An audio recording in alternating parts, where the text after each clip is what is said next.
स्थेष्वभिज्ञस्वराट् तेने ब्रह्म हृदाय आदिकवये मुह्यन्ति यं सूरयः तेजो वारिमृदां यथा विनिमयो यत्र त्रिसर्गो मृषा धाम्ना स्वेन सदा निरस्तकुहकं सत्यं परं धीमहि चक्रं यस्य भुजाग्रमेते ललितं विद्युत्प्रभं राजते शङ्खो यस्य विराजते करतले सम्पूर्णचन्द्रप्रभः माला यस्य सचम्बका सतिलका शाशोकनीलोत्पला सोऽस्मान् पातु षडर्धविक्रमगतिस्त्रैलोक्यनाथो हरिः प्रथमो हनुमान् मद्वितीयो भीमयेव च पूर्णप्रज्ञतृतीयस्तु भगवत्कार्यसाधकः कामधेनुर्यथा पूर्वं सर्वाभीष्टफलप्रद तथा कलौ वादिराजः श्रीपादोऽभीष्टदः सताम् भवति यदनुभावादेडमोकोऽपि वाग्मी जडमतिरविजन्तुर्जायते प्राज्ञमौलिः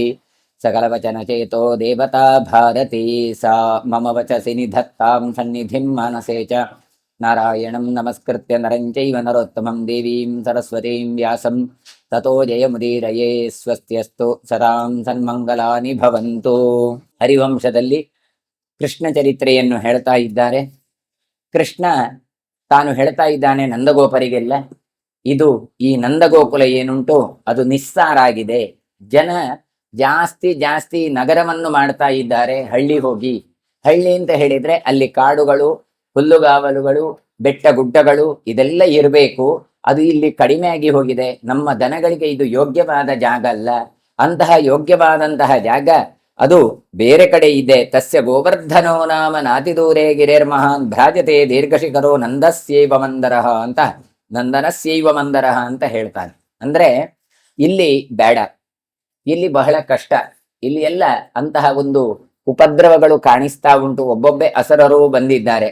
ಹಾಗಾಗಿ ಇಲ್ಲಿ ಬೇಡ, ನಾವು ಎಲ್ಲಿ ಹೋಗುವ ಅಂತ ಕೇಳಿದ್ರೆ ಇಲ್ಲಿ ಹತ್ತಿರದಲ್ಲಿ ಇನ್ನೊಂದು ನಗರ ಇದೆ, ಇನ್ನೊಂದು ಪ್ರದೇಶ ಇದೆ. ಅದನ್ನು ಗೋವರ್ಧನ ಬೆಟ್ಟ ಅಂತ ಕರೀತಾರೆ. ಆ ನಂದನವನದಲ್ಲಿರುವ ಮಂದರಗಿರಿಯಂತೆ ದೀರ್ಘವಾದ ಶಿಖರಗಳು ಇಲ್ಲಿ ಇದ್ದಾವೆ. ಈ ಬೆಟ್ಟ ಗುಡ್ಡಗಳು ಇದ್ದಾಗ ಅಲ್ಲಿ ಜನವಸತಿ ಕಡಿಮೆ ಇರ್ತದೆ. ಹಾಗಾಗಿ ದನಗಳಿಗೆ, ಕರುಗಳಿಗೆ ಅಥವಾ ಪ್ರಾಣಿಗಳಿಗೆಲ್ಲ ಅನುಕೂಲಕರವಾದ ವಾತಾವರಣ ಇರೋದ್ರಿಂದ ಅಲ್ಲಿಗೆ ಹೋಗುವಲ್ಲ ಅಂತ ಹೇಳ್ತಾ ಇದ್ದಾನೆ. ಮತ್ತೆ ಎಲ್ಲಿ ಹೇಗೆ ಉಂಟು ಅಂತ ಕೇಳಿದ್ರೆ ಸ್ನಿಗ್ಧ ಶೀತಾನಿಲವನಂ ಸರ್ವರ್ತು ನಿಲಯಂ ಶುಭಂ ಗೋಪೀನಾಂ ಸುಖ ಸಂಚಾರಂ ಚಾರುಚಿತ್ರವನಾಂತರಂ. ಮನಸ್ಸನ್ನು ಆಕರ್ಷಿಸುವಂತಹ ದೃಶ್ಯಗಳು, ಶೈತ್ಯವಾದ ಗಾಳಿ ಅಲ್ಲಿ ಬೀಸತ್ತೆ. ಇವತ್ತು ನೋಡಿ ಬಿಸಿ ಬಿಸಿ ಗಾಳಿ ಬರ್ತಾ ಉಂಟು ಈ ನಮ್ಮ ನಂದನವನದಲ್ಲಿ. ಆದರೆ ಆ ಗೋವರ್ಧನದಲ್ಲಿ ಹೋದ್ರೆ ತಂಪಾದ ಗಾಳಿ ಬರುತ್ತೆ. ತಂಪಾದ ಯಾಕೆ ಗಾಳಿ ಬರುತ್ತೆ? ಮರಗಿಡಗಳಿದ್ದಾವೆ, ನೀರಿದೆ, ಬೆಟ್ಟಗಳಿದ್ದಾವೆ. ಸಮಸ್ತ ಋತುಗಳಲ್ಲಿಯೂ ಕೂಡ ಫಲವನ್ನು ಕೊಡುವಂತಹ ಸಮೃದ್ಧಿ ಅಲ್ಲಿ ನಾವು ಕಾಣ್ತಾ ಇದ್ದೇವೆ. ಹಾಗಾಗಿ ಯಾವ ಕಾಲಕ್ಕೂ ಹೋಗ್ಲಿ ನಮಗೆ ಒಳ್ಳೆಯಾದಂತಹ ಹಣ್ಣು ಹಂಪಲುಗಳು ಸಿಕ್ಕತ್ತೆ. ಮಂಗಳಕರವಾದ ಈ ಗೋಪಿಕೆಯರಿದ್ದಾರಲ್ಲ, ಅವರು ಕಾಡಿನಲ್ಲಿ ಇಲ್ಲಿಂದ ಅಲ್ಲಿಂದ ಎಲ್ಲಿಯೂ ಸಂಚರಿಸಬಹುದು. ಎಲ್ಲಿಯೂ ಸಂಚರಿಸಿ ಅಲ್ಲಿದ್ದ ಹೂಗಳನ್ನೆಲ್ಲ ಹಿಡ್ಕೊಂಡು ಬರ್ಬಹುದು. ನೋಡಿ, ಹೆಣ್ಣು ಮಕ್ಕಳಿಗೆ ಹೂವೇ ಪ್ರಧಾನ. ಹಾಗಾಗಿ ಹೂವೆಲ್ಲ ಕೊಯ್ಲಿಕ್ಕೆ ಆರಾಮಾಗತ್ತೆ. ಹಾಗಾಗಿ ಸುಖ ಸಂಚಾರಂ ಚಾರುಚಿತ್ರವನಾಂತರಂ. ಹಾಗಾಗಿ ನಾವು ಅಲ್ಲಿಗೆ ಹೋಗುವಲ್ಲ ಅಂತ ಕೃಷ್ಣ ಹೇಳ್ತಾ ಇದ್ದಾನೆ. ಮಧ್ಯೆ ಚಾಸ್ಯ ಮಹಾಶಾಖೋ ನ್ಯಗ್ರೋಧೋ ಯೋಜನೋಚ್ಛರಿತ ಭಾಂಡೀರೋ ನಾಮ ಶುಶುಭೆ ನೀಲಮೇಘ ಇವಾಂಬರೆ. ಈ ಪರ್ವತದ ನಡುವೆ ಒಂದು ಮಹಾಶಾಖೆಗಳಿಂದ ಕೂಡಿದ ಆಲದ ಮರ ಉಂಟು, ದೊಡ್ಡ ಆಲದ ಮರ. ಅವುಗಳಿಗೆ ಬೀಳಲು ಅಲ್ಲಲ್ಲಿ ಬೀಳಲು ಉಂಟು. ಅದಕ್ಕೆ ಏನು ಹೇಳ್ತಾರೆ ಕೇಳಿದ್ರೆ ಹೇಳ್ತಾನೆ ಅವರು, ಭಾಂಡೀರ ಅಂತ ಒಂದು ವೃಕ್ಷ. ಹಾಗಾಗಿ ಭಾಂಡೀರ ಎನ್ನುವ ವೃಕ್ಷ ಅದು ಆಕಾಶದಲ್ಲಿರುವ ಮೋಡದಂತೆ ಕಾಣ್ತಾ ಉಂಟು. ಅಂದ್ರೆ ಅಷ್ಟು ಕಂಪಕ್ಕೆ. ಸಾಮಾನ್ಯವಾಗಿ ಹೇಳ್ತಾರೆ ಶೀತಕಾಲೇ ಭವೇದುಷ್ಣಂ ಉಷ್ಣಕಾಲೇ ಚ ಶೀತಲಂ ಹೇಳ್ತಾರೆ. ಚಳಿಯಲ್ಲಿ ಬಿಸಿ ಇರತ್ತಂತೆ, ಬಿಸಿ ಕಾಲದಲ್ಲಿ ತಣ್ಣಗಿರತ್ತಂತೆ. ಅದು ಯಾವುದು ಕೇಳಿದ್ರೆ ಕೋಪೋದಕಂ ವಟಚ್ಚಾಯ ಅಂತ ಹೇಳ್ತಾರೆ. ಬಾವಿಯ ನೀರು ಅದು ಮಳೆಗಾಲದಲ್ಲಿ ನೋಡಿ ಎಲ್ಲದೆಲ್ಲ ಬೆಚ್ಚ ಇರ್ತದೆ, ಚಳಿಗಾಲದಲ್ಲಿ ಎಲ್ಲ. ಅದೇ ಸೆಕೆಗಾಲದ ಬೇಸಿಗೆ ಕಾಲದಲ್ಲಿ ತಂಪಿರುತ್ತದೆ. ಹಾಗೆಯೇ ವಟವೃಕ್ಷದ ನೆರಳು ಕೂಡ ಹಾಗೆಯೇ. ಯಾಕೆ? ದಪ್ಪ ಎಲೆ. ಹಾಗಾಗಿ ಮೇಲಿನಿಂದ ಬರುವಂತ ಮಂಜುಗಳಿರಬಹುದು, ಚಳಿ ಆಗ್ಲಿ ಬರೋದಿಲ್ಲ. ಬಿಸಿಲು ಹಾಗೆ ಜೋರು ಬೇಸಿಗೆಯ ಕಾಲಗಳಲ್ಲಿ ಆ ಬಿಸಿಲು ಕೂಡ ಬೀಳದೇ ಇರೋದ್ರಿಂದ ಆ ತಂಪಾಗಿ ಇರತ್ತೆ. ಹಾಗಾಗಿ ಮಧ್ಯೇನ ಚಾಸ್ಯ ಕಾಲಿಂದಿ ಸೀಮಂತಮಿವ ಕುರ್ವತಿ ಪ್ರಯಾತ ನಂದನಸ್ಯೈವ ನಳಿನಿ ಸರಿತಾಂಬರ. ಇದರ ನಡುವೆ ಯಾವ ಒಂದು ಭಾಂಡೀರ ವೃಕ್ಷ, ಈ ಕಡೆಯಿಂದ ಆಲದ ವೃಕ್ಷ, ಆ ಕಡೆಯಿಂದ ಬೆಟ್ಟ, ಹುಲ್ಲುಗಾವಲು, ಇವುಗಳ ಮಧ್ಯದಲ್ಲಿ ಕಾಳಿಂದಿ ನದಿ ಹರಿತಾ ಇದ್ದಾಳೆ. ಕಾಳಿಂದಿ ನದಿ ಅಂದ್ರೆ ಯಮುನಾ ನದಿ. ಹರಿತಾ ಉಂಟು. ಹಾಗಾಗಿ ಆ ವನಸಿರಿಯ ನಡುವೆ ಇದು ಹೇಗೆ ಕಾಣ್ತಾ ಉಂಟು ನದಿ ಅಂತ ಹೇಳಿದ್ರೆ, ಇವತ್ತು ನಾವು ಡ್ರೋನ್ಗಳಲ್ಲಿ ತೆಗೆದ್ರೆ ಹೇಗೆ ಬರ್ಬೋದು ಕಲ್ಪನೆ ನೋಡಿ. ಆ ಕಾಲದಲ್ಲಿ ಅಂಥದ್ದನ್ನು ಕೊಡ್ತಾ ಇದ್ರು. ಹರಿವಂಶ ಅಂದ್ರೆ ಯಾವಾಗ, ಇವಾಗಲ್ಲ, ಅವಾಗ್ಲೇ ಬರೆದ ಗ್ರಂಥ. ಅದ್ರಲ್ಲಿ ಹೇಳ್ತಾರೆ ಬೈತಲೆ ಸೀಮಂತಮಿವ ಕುರುವತಿ, ಬೈತಲೆಯಾಗಿ ಕಾಣ್ತದೆ. ನಾವು ತಲೆ ಕೂದಲೆಲ್ಲ ತುಂಬಾ ಇದ್ದಾಗ ಮಧ್ಯದಲ್ಲಿ ಬಾಚಿದ್ರೆ ಅದಕ್ಕೆ ಬರ್ತದೆ ಬೈತಲೆ ಅಂತ. ಆ ರೀತಿಯಾಗಿ ಬೈತಲೆಯಾಗಿ ಇರುವವಳು ಈ ಕಾಳಿಂದಿ ಯಮುನಾ ನದಿ. ಹಾಗಾಗಿ ಹರಿಯುವ ನದಿಯಲ್ಲಿಯೇ ಶ್ರೇಷ್ಠಳಾದವಳು ಇವಳು ಅಂತ. ಪ್ರಯಾತ ನಂದನ ಸೇವ ನಲಿನಿ ಸರಿತಾಂಬರ. ಹಾಗಾಗಿ ಕಬ್ಬಿನ ಅಂಶ ಜಾಸ್ತಿ ಇರುತ್ತೆ ಅದರಲ್ಲಿ. ಹಾಗಾಗಿ ಐರನ್ ಕಂಟೈನರ್ ಜಾಸ್ತಿ ಇದ್ದದ್ರಿಂದಲೇ ಆ ಯಮುನಾ ನದಿಯ ನೀರು ಕಪ್ಪಗೆ ಇರುತ್ತೆ. ಅದರ ಮಣ್ಣು ಎಲ್ಲ ನೋಡಿ ನೀವು ಕಪ್ಪಗೆ ಇರುತ್ತೆ. ಹಾಗಾಗಿ ಅಂತಹ ಕಾಳಿಯ ನದಿಯ ತೀರದಲ್ಲಿ ಅನೇಕ ಕಮಲ ಪುಷ್ಪಗಳು ಅರಳಿ ನಿಂತಿವೆ. ಹಾಗಾಗಿ ನಂದನವನದ ಭಾವನೆಗಳನ್ನು ಹುಟ್ಟಿಸುವಂತೆ ಇರುವಂತಹ ಈ ಪ್ರದೇಶ ಅಲ್ಲಿಗೆ ಹೋಗುವಲ್ಲ. ಅತ್ರ ಗೋವರ್ಧನಂಚೈವ ಭಾಂಡೀರಂಚ ವನಸ್ಪತಿಂ ಗಾಳಿಂದೀಂಚ ಮಹಾಪುಣ್ಯಾಂ ದ್ರಕ್ಷ್ಯಾವಶ್ಚರತಃ ಸುಖಂ. ಇನ್ನು ಗೋವರ್ಧನ ಪರ್ವತದ ಈ ಭಾಂಡೀರ ಎನ್ನುವಂತ ವೃಕ್ಷ, ವನಸ್ಪತಿ ಅಂತ ಹೇಳ್ತಾರೆ, ಅದೆಲ್ಲ ಔಷಧ ಗಿಡಗಳೆಲ್ಲ. ಹಾಗಾಗಿ ಪುಣ್ಯವಂತವಾದಂತಹ ಪುಣ್ಯವತಿಯಾದ ಕಾಳಿಂದಿ ನದಿ ಅವುಗಳಲ್ಲೆಲ್ಲ ಇದ್ದಾಗ ಗೋವುಗಳನ್ನು ದಿನಾ ಅಲ್ಲಿ ಮೇಯಿಸ್ಲಿಕ್ಕೆ ಭಾರಿ ಅನುಕೂಲ ಆಗತ್ತೆ. ಗೋವುಗಳಿಗೆ ಅದು ಸುಖಕರವಾದಂತಹ ಜಾಗ. ಹಾಗಾಗಿ ನಾವು ಅಲ್ಲಿ ಪ್ರತಿದಿನ ಅಲ್ಲಿಗೆ ನಾವು ಹೋಗ್ಲಿಕ್ಕೆ ಬರುತ್ತೆ. ಹಾಗಾಗಿ ಅಲ್ಲೇ ನಾವು ಹೋಗೋಣ. ತತ್ರಾಯಂ ವಸತಾಂ ಘೋಷ ತ್ಯಜ್ಯತಾಂ ನಿರ್ಗುಣಂ ವನಂ ಸಂತ್ರಾಸಯಾವೋ ಭದ್ರಂತೆ ಕಿಂಚಿದುತ್ಪಾದ್ಯ ಕಾರಣಂ. ಅಲ್ಲಿ ಹೇಳ್ತಾನೆ, ಅಲ್ಲಿ ವಾಸಿಸುವ ದೃಷ್ಟಿಯಲ್ಲಿ ನೋಡಿದ್ರೆ ಅದು ಒಳ್ಳೆಯ ಪ್ರದೇಶ. ನಾವು ಇವತ್ತು ಹೇಳ್ತೇವೆ ಕಮರ್ಷಿಯಲ್ ಝೋನ ಅಥವಾ ಮನೆ ಕಟ್ಟಲಿಕ್ಕೆಲ್ಲ ಇರುವಂತದ್ದ ಅಂತ ಕೇಳಿದ್ರೆ, ಇದು ಒಳ್ಳೆಯ ಮನೆ ಮಾಡ್ಲಿಕ್ಕೆ ಇರುವಂತಹ ಡೊಮೆಸ್ಟಿಕ್ ಆಗಿರುವಂತಹ ಪ್ರದೇಶ. ಹಾಗಾಗಿ ಯಾವುದೇ ಗುಣ ಇಲ್ಲದೆ ಇರುವಂತಹ ಈ ಪ್ರದೇಶ ಏನುಂಟು ನಂದನವನ, ನಂದ ಗೋಕುಲ, ಇದನ್ನು ಬಿಟ್ಟು ಹೋಗುವ. ಈ ಪರಿಸರ ಜೀವನ ಯಾರಿಗೂ ಈಗ ಅಷ್ಟು ಇಷ್ಟ ಆಗ್ತಾ ಇಲ್ಲ. ಅದಕ್ಕೋಸ್ಕರ ಇದೊಂದು ನೆಪ ಮಾಡಿಕೊಂಡು ಸ್ವಲ್ಪ ಕಷ್ಟ ಪಡುವ ಈಗ. ಆದ್ರೆ ಮುಂದೆ ನಮಗೆ ಮಂಗಳಾಗತ್ತೆ. ಈಗ ಸ್ವಲ್ಪ ಕಷ್ಟ ಆಗತ್ತೆ, ಇಲ್ಲಿಗೆಲ್ಲ ಅಡ್ಜಸ್ಟ್ ಆಗಿರ್ತೇವೆ ನಾವು. ಇದನ್ನು ಬಿಟ್ಟು ಮತ್ತೆ ಅಲ್ಲಿಗೆ ಹೋಗುವ ಕೇಳಿದ್ರೆ ಅಲ್ಲೋ ಪುನಃ ಅಲ್ಲಿ ಹೋಗ್ಬೇಕಾ, ಪುನಃ ಸೆಟ್ ಆಗ್ಬೇಕಾ, ಎಲ್ಲ ಕಷ್ಟ ಆಗತ್ತೆ. ನಮಗೆ ಇದ್ದದ್ದೇ ಸುಖ ಅಂತ ಅನಿಸತ್ತೆ. ಆದ್ರೆ ಇಲ್ಲಿಂದ ಹೋದ ಮೇಲೆ ಗೊತ್ತಾಗತ್ತೆ ಇದರದ್ದು ಮಹತ್ವ ಏನು ಅಂತೇಳಿ. ನೋಡಿ, ಸಂತ್ರಾಸ ಯಾವೋ ಭದ್ರಂತೆ ಕಿಂಚಿತೋತ್ಪಾದ್ಯ ಕಾರಣಂ. ನಮಗೆ ಇಲ್ಲಿ ಸ್ವಲ್ಪ ಕಷ್ಟ ಆಗಬಹುದು, ಆದ್ರೆ ಮುಂದೆ ಇದರಿಂದಾಗಿ ಮಂಗಳ ಆಗತ್ತೆ. ಹಾಗಾಗಿ ಈ ಪ್ರದೇಶವನ್ನು ಬಿಟ್ಟು ನಾವು ಅಲ್ಲಿಗೆ ಹೋಗೋಣ. ಏವಂ ಕಥಯತಸ್ತಸ್ಯ ವಾಸುದೇವಸ್ಯ ಧೀಮತಃ ಪ್ರಾದುರ್ಭವೋ ಶತಶೋ ರಕ್ತ ಮಾಂಸಾಶಮಾಶಿನಃ. ಹೀಗೆಲ್ಲ ಹೇಳ್ತಾನೆ. ಹೇಳಿದ ಕೂಡ್ಲೆ ಯಾರು ಅದನ್ನು ಒಪ್ಪೋದಿಲ್ಲ ಅಂತ ಆದಾಗ ಕೃಷ್ಣ ಏನು ಮಾಡ್ತಾನೆ ಗೊತ್ತಾ? ಜ್ಞಾನಿಯಾದ ವಾಸುದೇವ ಹೇಳುವ ಪ್ರಸಂಗದಲ್ಲಿಯೇ ಅಂತ ಹೇಳ್ತಾನೆ. ಅಂದ್ರೆ ಪುರಾಣ ಭಾಗವತದಲ್ಲಿ ಹೇಳ್ತವ್ರೆ ಯಾರು ಒಪ್ಪೋದಿಲ್ಲ, ಹೋಗ್ಲಿಕ್ಕೆ ಅಯ್ಯೋ ಬಿಟ್ಟು ಹೋಗ್ಬೇಕಾ, ಎಲ್ಲ ತೊಂದರೆ ಇಲ್ಲಪ್ಪ, ಅದೆಲ್ಲ ತೊಂದರೆ ಇಲ್ಲಪ್ಪ ಅಂತ ಹೇಳುವವರೇ ಜಾಸ್ತಿ. ಅದು ಅಡ್ಜಸ್ಟ್ ಆಗಿರ್ತದೆ. ಈ ಹಳ್ಳಿಯಲ್ಲಿದ್ದವರಿಗೆ ಪೇಟೆಗೆ ಬಂದ ಕೂಡಲೇ ಅಯ್ಯೋ ಹೇಗಿರ್ತೀರಿ ನೀವು ಅಂತ. ಬೆಂಗಳೂರು ಕಡೆ ಇದ್ದವರು ಉಡುಪಿ ಕಡೆ ಬಂದ್ರೆ ಏನ್ ಹೇಳ್ತಾರೆ, ಅಯ್ಯೋ ಎಂತ ಸೆಕೆ, ಎಂತ ಬೆವರತ್ತೆ, ಇಲ್ಲಿ ಹೇಗೆ ಇರ್ತೀರಿ ಅಂತ. ಅದೇ ನಮಗೆ ಇಲ್ಲಿದ್ದವರಿಗೆ, ಉಡುಪಿಯವರಿಗೆ ಬೆಂಗಳೂರಿಗೆ ಹೋದ್ರೆ ಅಯ್ಯೋ ಈ ಚಳಿಯಲ್ಲಿ ಹೇಗೆ ಕೂತ್ಕೊಳ್ಳೋದಪ್ಪ, ಯಾವಾಗ ನೋಡಿದ್ರು ಥಂಡಿ ಅಂತ ಹೇಳ್ತಾರೆ. ಅಂದ್ರೆ ಈ ಜಾಗಕ್ಕೆ ಇಲ್ಲಿಯವರು ಅಡ್ಜಸ್ಟ್ ಆಗಿರುತ್ತೆ. ಹಾಗಾಗಿ ಈ ಪ್ರದೇಶವನ್ನು ಬಿಟ್ಟು ಹೋಗ್ಲಿಕ್ಕೆ ಅವರು ಕೇಳೋದಿಲ್ಲ. ಅದಕ್ಕೋಸ್ಕರ ಕೃಷ್ಣ ಏನು ಮಾಡ್ತಾನೆ ಗೊತ್ತಾ? ಪ್ರಾದುರ್ಭವೋ ಶತಶೋ ರಕ್ತ ಮಾಂಸಾಶಮಾಶಿನಃ. ಅಂದ್ರೆ ದೇಹದಿಂದ ಒಂದಿಷ್ಟು ತೋಳಗಳನ್ನು ಸೃಷ್ಟಿ ಮಾಡಿದ. ಆ ತೋಳಗಳು ಏನುಗಡೆ, ರಕ್ತ ಮಾಂಸವನ್ನು ತಿನ್ನುವಂತಹ 100 ತೋಳಗಳು. ಅಂತಹ ತೋಳಗಳನ್ನು ತಾನು ಸೃಷ್ಟಿ ಮಾಡಿದ. ಅವನ ದೇಹದಿಂದ ಹೊರಗೆ ಬಂತು. ಘೋರಾಶ್ಚಿಂತಯತಸ್ತಸ್ಯ ಸ್ವತನೂರು ಹಜಾಸ್ತದ ವಿನಿಪೇತುರ್ಭಯಂಕರಾಹ ಸರ್ವತಃ ಶತಶೋವೃಕಾಹ. ಅದನ್ನು ಆ ತೋಳ ಹೇಗೆ ಅಂತ ಆಲೋಚನೆ ಮಾಡಿದ್ರೇನೆ ಹೆದರಿಕೆ ಆಗತ್ತೆ ಅಂತ ಹೇಳ್ತಾರೆ. ನೋಡಿ, ಘೋರಾಶ್ಚಿಂತಯತಸ್ತಸ್ಯ, ಚಿಂತನೆ ಮಾಡಿದ್ರು ಅಯ್ಯೋ ಈಗ ಉಂಟಾ ಅಂತ ಕಲ್ಪನೆ ಮಾಡಿದ್ರೆ ಅಷ್ಟು ಘೋರ ಉಂಟು. ಯಾಕೆ ಅಷ್ಟು ಕೋರೆ ದಾಡೆಗಳು, ಮಾಂಸಗಳನ್ನು, ರಕ್ತಗಳನ್ನು ಕುಡಿಯುವಂತಹ ತೋಳಗಳವುಗಳು. ಎಲ್ಲಿಂದ ಬಂದದ್ದು ಹೇಳಿದ್ರೆ ಅವರು ಹೇಳ್ತಾರೆ, ಕೃಷ್ಣನ ರೋಮ ಕೋಪಗಳಿಂದ ಸೃಷ್ಟಿಯಾದದ್ದು. ಸ್ವತನೂರು ಹಜಹಾಸ್ತತ ಅಂತ. ಹಾಗಾಗಿ 100 ಸಂಖ್ಯೆಯಲ್ಲಿ ಭಯವನ್ನು ಹುಟ್ಟಿಸುವಂತಹ ತೋಳಗಳು ಅಲ್ಲಿ ಇಲ್ಲಿ ಓಡಾಡ್ಲಿಕ್ಕೆ ಆರಂಭ ಆಯಿತು. ಮೃಕಾನ್ ನಿಪತಿತಾನ್ ದೃಷ್ಟ ಗೋಷು ವತ್ಸೇಶ್ವಥೋ ನೃಷು ಗೋಶೀಷು ಗೋಪೀಷು ಚ ಯಥಾ ಕಾಮಂ ರಜೇತ್ರಾಸೋ ಮಹಾನಭೂತ್. ಆ ತೋಳಗಳು ಹೊರಗೆ ಬಂದದ್ದು ಮಾತ್ರ ಅಲ್ಲ, ಆಚೆ ಈಚೆ ಓಡಾಡಿತು. ಮುಂದೆ ಏನಾಯ್ತು, ಆ ತೋಳಗಳು ಒಳಗೆ ನುಗ್ಗಿ ಬಂತಂತೆ, ಹಟ್ಟಿಗೆ ಇಲ್ಲ. ಅದನ್ನು ನೋಡಿ ಮನುಷ್ಯರು ಮಾತ್ರ ಅಲ್ಲ, ದನ ಕರುಗಳು ಕೂಡ ಬಹಳ ಭಯಪಟ್ಟಿದ್ದಾರೆ. ಗೋಪಿಯರಂತೂ ಹೆದರಿ ಹೋಗಿದ್ದಾರೆ ಅಂತ ಹೇಳ್ತಾರೆ. ಹಾಗಾಗಿ ಯಥಾಕಾಮಂ ರಜೆ, ಎಲ್ಲಿ ಇಚ್ಛೆ ಬಂತೋ ಅಲ್ಲಿ ಈ ತೋಳಗಳು ಓಡ್ತಾ ಉಂಟು. ಜನರು ಹಾಗೆ ಮನಸ್ಸು ಬಂದಲ್ಲಿ ದನ ಕರುಗಳು ಗೋಪಿಕಾ ಸ್ತ್ರೀಯರು ಎಲ್ಲ ಓಡ್ತಾ ಇದ್ದಾರೆ, ಬಹಳ ಭಯಪಟ್ಟಿದ್ದಾರೆ. ತೇ ಮೃಗಾಃ ಪಂಚಬದ್ಧಾಶ್ಚ ದಶಬದ್ಧಾಸ್ತಥಾ ಪರೆ ತ್ರಿಂಶದ್ವಿಂಶತಿ ಬದ್ಧಾಶ್ಚ ಶತಬದ್ಧಾಸ್ತಥಾ ಪರೆ. ಒಬ್ಬೊಬ್ಬರ ಮನೆಗೆ ಎಷ್ಟು ತೋಳ, ಒಂದು 4-5 ನಾವು ಇವತ್ತು ಮಂಗಗಳು ಬಂದದ್ದಕ್ಕೆ ಹೆದರ್ತೇವೆ, ಅಯ್ಯೋ ಅಷ್ಟು ಬಂತು ಇಷ್ಟು ಬಂತು, ಅದು ಹಾಗೆ ಮಾಡುತ್ತೆ ಹೀಗೆ ಮಾಡುತ್ತೆ ಅಂತ. ಇಲ್ಲಿ ತೋಳ ಬಂದಿದೆ, ಒಬ್ಬೊಬ್ಬರ ಮನೆಯಲ್ಲಿ 5 ಸಂಖ್ಯೆಯಿಂದ ಬಂದಿದ್ದಾವಂತೆ. ಕೆಲವು ಮನೆಗಳಿಗೆಲ್ಲ ಕೆಲವು ಕಡೆ 10 ಸಂಖ್ಯೆಯಿಂದ ಬಂದಿದ್ದಂತೆ, ಕೆಲವು ಕಡೆ 30 ಸಂಖ್ಯೆ, ಇನ್ನು 20 ಸಂಖ್ಯೆ, ಕೆಲವು ಕಡೆ ಅಂತೂ 100 ಸಂಖ್ಯೆಯಲ್ಲಿ ಗುಂಪಾಗಿ ಬಂದಿದೆ.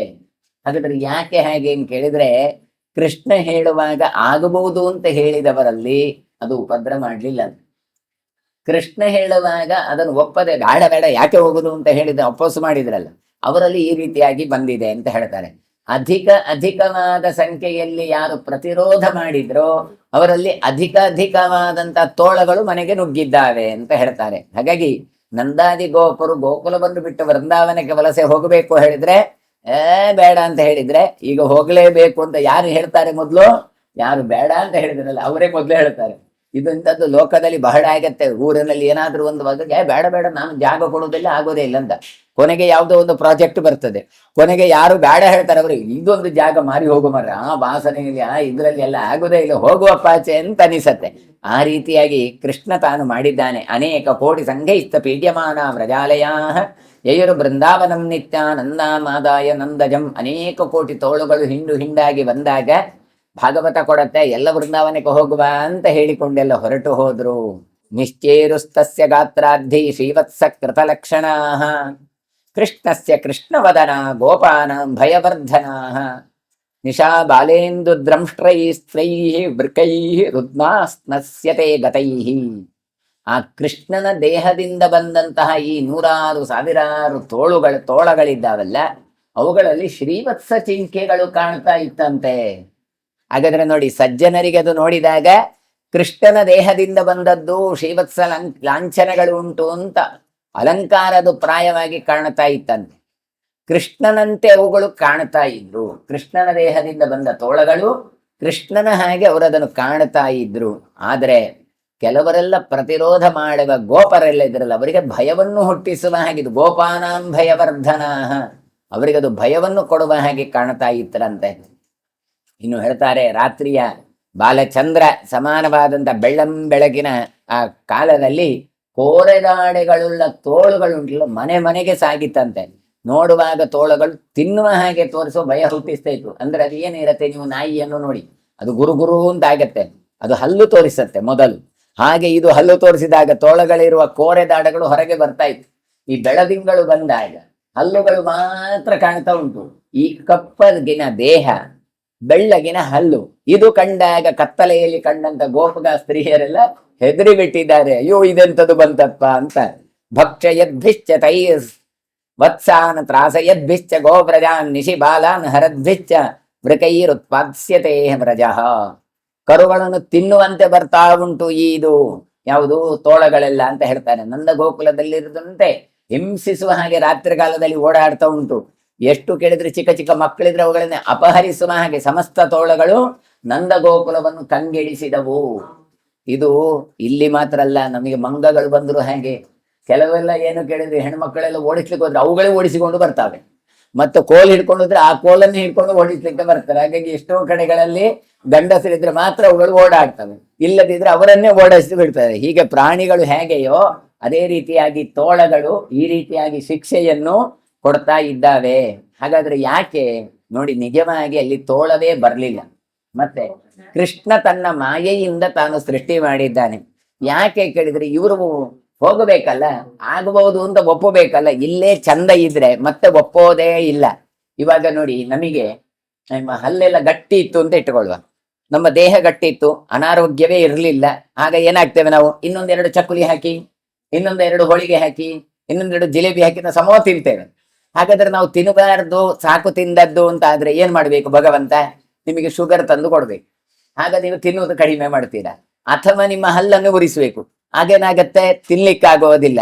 ಅವರೊಬ್ಬರಿದ್ರು, ಅವ್ರು ಹೇಳ್ತಾ ಇದ್ರು, ಏನು ನಿಮಗೆ ಚಕ್ಕಲಿ ಬೇಕಾ ಅಂತ. ಪ್ರಾಯದವ್ರು, ಹಲ್ಲಿಲ್ಲ ಅವರಿಗೆ. ಅದಕ್ಕೆ ಅವ್ರು ಹೇಳಿದ್ರು, ದೇವರು ನನ್ನ ಹಲ್ಲನ್ನೆಲ್ಲ ಕಿತ್ತಿದ್ದಾನೆ, ನೀವು ಇಷ್ಟೇ ತಿಂದದ್ದು ಸಾಕು ಚಕ್ಕುಲಿ ಅಂತ ಹೇಳಿ, ಹಾಗಾಗಿ ನನಗೆ ಚಕ್ಕುಲಿ ಬೇಡ ಅಂತ ಹೇಳ್ತಾ ಇದ್ರು. ತಿನ್ಲಿಕ್ಕಾಗೋದಿಲ್ಲ. ಹೀಗೆ ನಾವು ಏನು ಮಾಡ್ತೇವೆ ಹೇಳಿದ್ರೆ, ಅದನ್ನು ಮತ್ತೆ ಸಾರಿಗೆ ಮುಳುಗಿಸಿಟ್ಟು ಅದು ಮೆದುವಾದ ಮೇಲೆ ಅದನ್ನು ಮೇಲೆ ಜಗಿಯುವ ಅಂತ ನೋಡ್ತೇವೆ. ಹಾಗೆ ಭಗವಂತ ಕೊಟ್ಟದ್ದನ್ನು ಒಪ್ಪಿಕೊಳ್ಬೇಕು ನಾವು. ಆದ್ರೆ ಒಪ್ಪದೇ ಇದ್ದಾಗೆ ಏನ್ ಮಾಡ್ತಾನೆ ಭಗವಂತ? ಪ್ರತಿತಂತ್ರ ಮಾಡ್ತಾನೆ. ಇವರು ಯಾರೂ ಕೂಡ ಹೋಗ್ಲಿಕ್ಕೆ ತಯಾರಿಲ್ಲ. ಅದಕ್ಕೋಸ್ಕರ ಏನ್ ಮಾಡಿದ್ದಾನೆ? ತನ್ನ ಮಾಯೆಯಿಂದ ಇಂತಹ ತೋಳಗಳನ್ನು ಸೃಷ್ಟಿ ಮಾಡಿ ಅವರಿಗೆ ಎಲ್ಲ ಕರುಗಳನ್ನು ಮಾಂಸವನ್ನು ಭಕ್ಷಿಸುವ ಹಾಗೆ ತೋರಿಸಿ ಕೊಡ್ತಾ ಇದ್ದಾನೆ. ನಿಜವಾಗಿ ಕೃಷ್ಣ ಇದ್ದಾಗ ಯಾವ ಇಂತಹ ಉತ್ಪಾತಗಳೇ ಆಗೋದಿಲ್ಲ. ಆದ್ರೆ ಕೃಷ್ಣನೇ ಸಂಕಲ್ಪ ಮಾಡಿದ್ದಾನೆ. ಹಾಗಾಗಿ ತನ್ನ ಮಾಯಾಶಕ್ತಿಯಿಂದ ಈ ರೀತಿಯಾಗಿ ತಾನು ಮಾಡಿದ್ದಾನೆ. ನವನಂ ಶಕ್ಯತೆ ಗಂತಂ ನಗಾಶ್ಚ ಪರಿರಕ್ಷಿತಂ ನ ಬನಾತ್ ಕಿಂಚಿದಾಹರ್ತಂ ನಚವಾ ತರಿತುಂ ನದೀಂ ತತ್ರ ಚೋದ್ವಿಗ್ನ ಮನಸೋ ಗತಾಸ್ತಸ್ಮಿನ್ ವನೇ ವಸನ್. ನಾವು ಈ ಪರಿಸರದಲ್ಲಿ ಓಡಾಡ್ಲಿಕ್ಕೆ ಸಾಧ್ಯ ಇಲ್ಲ ಅಂತ ಮಟ್ಟಿಗೆ ಆ ಜನ ಈಗ ಡಿಸೈಡ್ ಮಾಡಿದ್ರು. ಗೋವುಗಳಂತೂ ರಕ್ಷಿಸ್ಲಿಕ್ಕೆ ನಮ್ಮಿತ್ರ ಸಾಧ್ಯ ಇಲ್ಲ. ಒಂದೆರಡ ಮಂಗಗಳು ಅಥವಾ ಒಂದೆರಡ ಈ ತೋಳಗಳು ಕಾಡಿನಿಂದ ಯಾವ ಕಟ್ಟಿಗೆ ಕೂಡ ತರಲಿಕ್ಕಾಗುದಿಲ್ಲ. ಯಾಕೆ? ಕಟ್ಟಿಗೆ ತರಬೇಕು ಅಂತ ಹೋದ್ರೆ ಇವುಗಳು ಓಡಿಸಿಕೊಂಡು ಬರ್ತಾರೆ. ನದಿಯನ್ನು ದಾಟುವ ಹೇಳಿದ್ರೆ ಅವುಗಳು ನದಿಯಲ್ಲಿಯೂ ದಾಟಿಕೊಂಡು ಬರ್ತಾ ಇದ್ದಾವೆ. ಈ ರೀತಿಯಾಗಿ ಪ್ರತಿ ಒಬ್ಬರ ಮನೆಯಲ್ಲಿಯೂ ಕೂಡ ನಂದಗೋಕುಲದಲ್ಲಿ ಉದ್ವಿಗ್ನವಾದಂತಹ ಒಂದು ಸ್ಥಿತಿಯನ್ನು ಕೃಷ್ಣ ತಾನು ಉಂಟು ಮಾಡಿದ. ಏವಂ ಮೃಕೈರುದೀರ್ಣೈಸ್ತು ವ್ಯಾಘ್ರತುಲ್ಯ ಪರಾಕ್ರಮೈ ವ್ರಜೋ ನಿಷ್ಪಂದ ಚೇಷ್ಟಸ್ಸ ಏಕಸ್ಥಾನಚರ ಕೃತಃ. ಈ ರೀತಿಯಾಗಿ ವ್ಯಾಘ್ರಗಳಿಗೆ, ಹುಲಿಗಳಿಗೆ ಸಮಾನವಾದಂತಹ ಪರಾಕ್ರಮದಿಂದ ಕೂಡಿದ ತೋಳಗಳು ಅಂತ ಹೇಳ್ತಾರೆ. ಹಾಗಾಗಿ ಈ ನಂದಗೋಕುಲದಲ್ಲಿ ಯಾವ ಚೇಷ್ಟೆಯು ಮಾಡದೆ ಸುಮ್ಮನೆ ನಿಂತು ಬಿಟ್ರೆ ಏಕಸ್ಥಾನ ಚರಹ ಅಂತ ಹೇಳ್ತಾರೆ. ಒಂದು ಕಡೆ ನಿಂತ್ರೆ ಅಲ್ಲೇ ನಿಂತಿದ್ದಾರೆ. ಏನು ಕೆಲಸ, ನೀವು ಆಕ್ಟಿವ್ ಆಗಿಲ್ಲ, ಏನ್ ಆಚೀಚೆ ಹೋಗೋದಿಲ್ಲ, ಯಾಕೆ ಸುಮ್ಮನೆ ನಿಂತಿದ್ದೀರಿ ಕೇಳಿದ್ರೆ, ಮಾತಾಡ್ಬೇಡ, ಅಲ್ಲಿ ತೋಳ ಉಂಟು, ಇಲ್ಲಿ ತೋಳ ಉಂಟು ಹೆದರ್ತಾ ಇದ್ರು. ಹೀಗೆ ಏಕಸ್ಥಾನ ಚರಹ ಅಂದ್ರೆ ಹಾಗೆ ಆಚೆ ಈಚೆ ಹಂದಾಡದೆ ಒಂದೇ ಕಡೆ ನಿಂತುಕೊಳ್ತಾ ಇದ್ರು. ಯಾವ ಕೆಲಸವಾಗೋದಿಲ್ಲ. ಯಾಕೆ? ಇವರಿಗೆ ಹೆದರಿಕೆ. ನಮಗೆ ಅದೆಲ್ಲ ಹೇಳಿದ್ರೆ ಅರ್ಥ ಆಗೋದಿಲ್ಲ. ಮನೆಯಲ್ಲಿ ಎಲ್ಲಿಯಾದ್ರೂ 4-5 ಹಾವು ಬಂದ್ರೆ ಗೊತ್ತಾಗತ್ತೆ. ಎಲ್ಲಿ ಹೋಗೋದಿಲ್ಲ, ಮಂಚದ ಮೇಲೆ ಕೂತ್ರೆ ಕೆಳಗೆ ಇಳೋದಿಲ್ಲ, ಎಲ್ಲಿಯಾದ್ರೂ ಅದು ಬಂದ್ರೆ ಅಂತ. ವೈಶಂಪಾಯನರು ಚರಿತ್ರೆಯನ್ನು ಮುಂದುವರಿಸಿ ಹೇಳ್ತಾರೆ. ಏವಂ ಮೃಕಾಂಶ್ಚ ತಾನ್ ದೃಷ್ಟ್ವಾ ವರ್ಧಮಾನಾನ್ ದುರಾಸದಾನ್ ಶಸ್ತ್ರೀಷು ಪುಂಸಾಥೋ ಘೋಷೋ ವೈ ಸಮಸ್ತೋ ಮಂತ್ರಯತ್ತದ. ಈ ರೀತಿಯಾಗಿ ತಡೆಯಲಾದಂತಹ ಉಪದ್ರವ ಈ ತೋಳಗಳಿಂದ ಆಗುವಾಗ ಪ್ರತಿದಿನದಿಂದ ಒಂದು ದಿನವಾದ್ರೂ ಒಪ್ಪಲಿಲ್ಲ. ಅದು ಇವತ್ತು ಮಾತ್ರ ನಮ್ಮಲ್ಲಿ ಉಂಟಲ್ಲ ಕೆಲವರು, ಅದು ಅಲ್ಲಿ ಯುದ್ಧ, ಹಾಗಾಗಿ ಹೀಗೆ, ಅದು ಅಲ್ಲಿ ಅವರು ಏನೋ ಬಿಟ್ರು, ಹಾಗಾಗಿ ಪಾಪ ಎಲ್ಲಿಯೋ ಏನೋ ಆಗ್ತಾ ಇರ್ತದೆ, ಇಲ್ಲಿಗೆಲ್ಲ ಅದೇ ಕಾರಣವ, ಇದು ಇವತ್ತು ಒಂದು ದಿನಪ್ಪ, ನಾಳೆ ಸರಿ ಆಗ್ತದೆ ಅಂತ ಹಾಗೆ ಕಾದ್ರು. ಇಲ್ಲಿ ಇದು ಏನಾಯ್ತು ಉಪದ್ರವ, ಪ್ರತಿದಿನ ಜಾಸ್ತಿ ಆಯ್ತು ಹೊರತು ಕಡಿಮೆ ಆಗ್ಲಿಲ್ಲ. ಹೇಳ್ತಾರೆ ವರ್ಧಮಾನಾನ್ ದುರಾಸದಾನ್. ದಿನದಿಂದ ದಿನಕ್ಕೆ ಇದು ಜಾಸ್ತಿ ಉಪದ್ರವ ಆಯ್ತಾ ಇಲ್ವಾ? ಹಾಗಾಗಿ ಅವುಗಳನ್ನು ನಿಯಂತ್ರಣ ಮಾಡಲಿಕ್ಕೆ ಆಗಲಿಲ್ಲ, ಕಂಟ್ರೋಲ್ ಮಾಡಲಿಕ್ಕೆ ಆಗಲಿಲ್ಲ. ಆ ಸಂದರ್ಭದಲ್ಲಿ ಮಹಿಳೆಯರು ಪುರುಷರು ಎಲ್ಲ ಸೇರಿ ಒಂದು ಸಭೆಯನ್ನು ಮಾಡ್ತಾರೆ, ಮಂತ್ರಾಲೋಚನೆಯನ್ನು ಮಾಡಿದ್ರು. ಸ್ಥಾನೇನೇಹ ನನಃ ಕಾರ್ಯಂ ಬ್ರಜಾಮೋನ್ಯನ್ ಮಹದ್ವನಂ ಯಚ್ಛಿವಂಚ ಸುಖೋಷ್ಪ್ಯಂಚ ಗವಾಂಚೈವ ಸುಖಾವಹಂ. ಈ ನಂದಗೋಕುಲದಲ್ಲಿ ನಮ್ಮಿಂದ ಏನೂ ಮಾಡಲಿಕ್ಕೆ ಸಾಧ್ಯ ಇಲ್ಲ ಎನ್ನುವಲ್ಲಿಗೆ ಅವರು ತೀರ್ಮಾನಕ್ಕೆ ಬರ್ತಾರೆ. ಆದ್ದರಿಂದ ಏನು ಮಾಡುವ, ಅವನು ಕೃಷ್ಣ ಹೇಳ್ತಾ ಇದ್ದಾನೆ, ಶ್ರೇಷ್ಠವಾದವನ ಎಲ್ಲಿಯೂ ಉಂಟು ಅಂತ ಹೇಳಿ, ಹಾಗಾಗಿ ನಾವು ಇಲ್ಲಿಂದ ಅಲ್ಲಿಗೆ ಹೋಗುವ.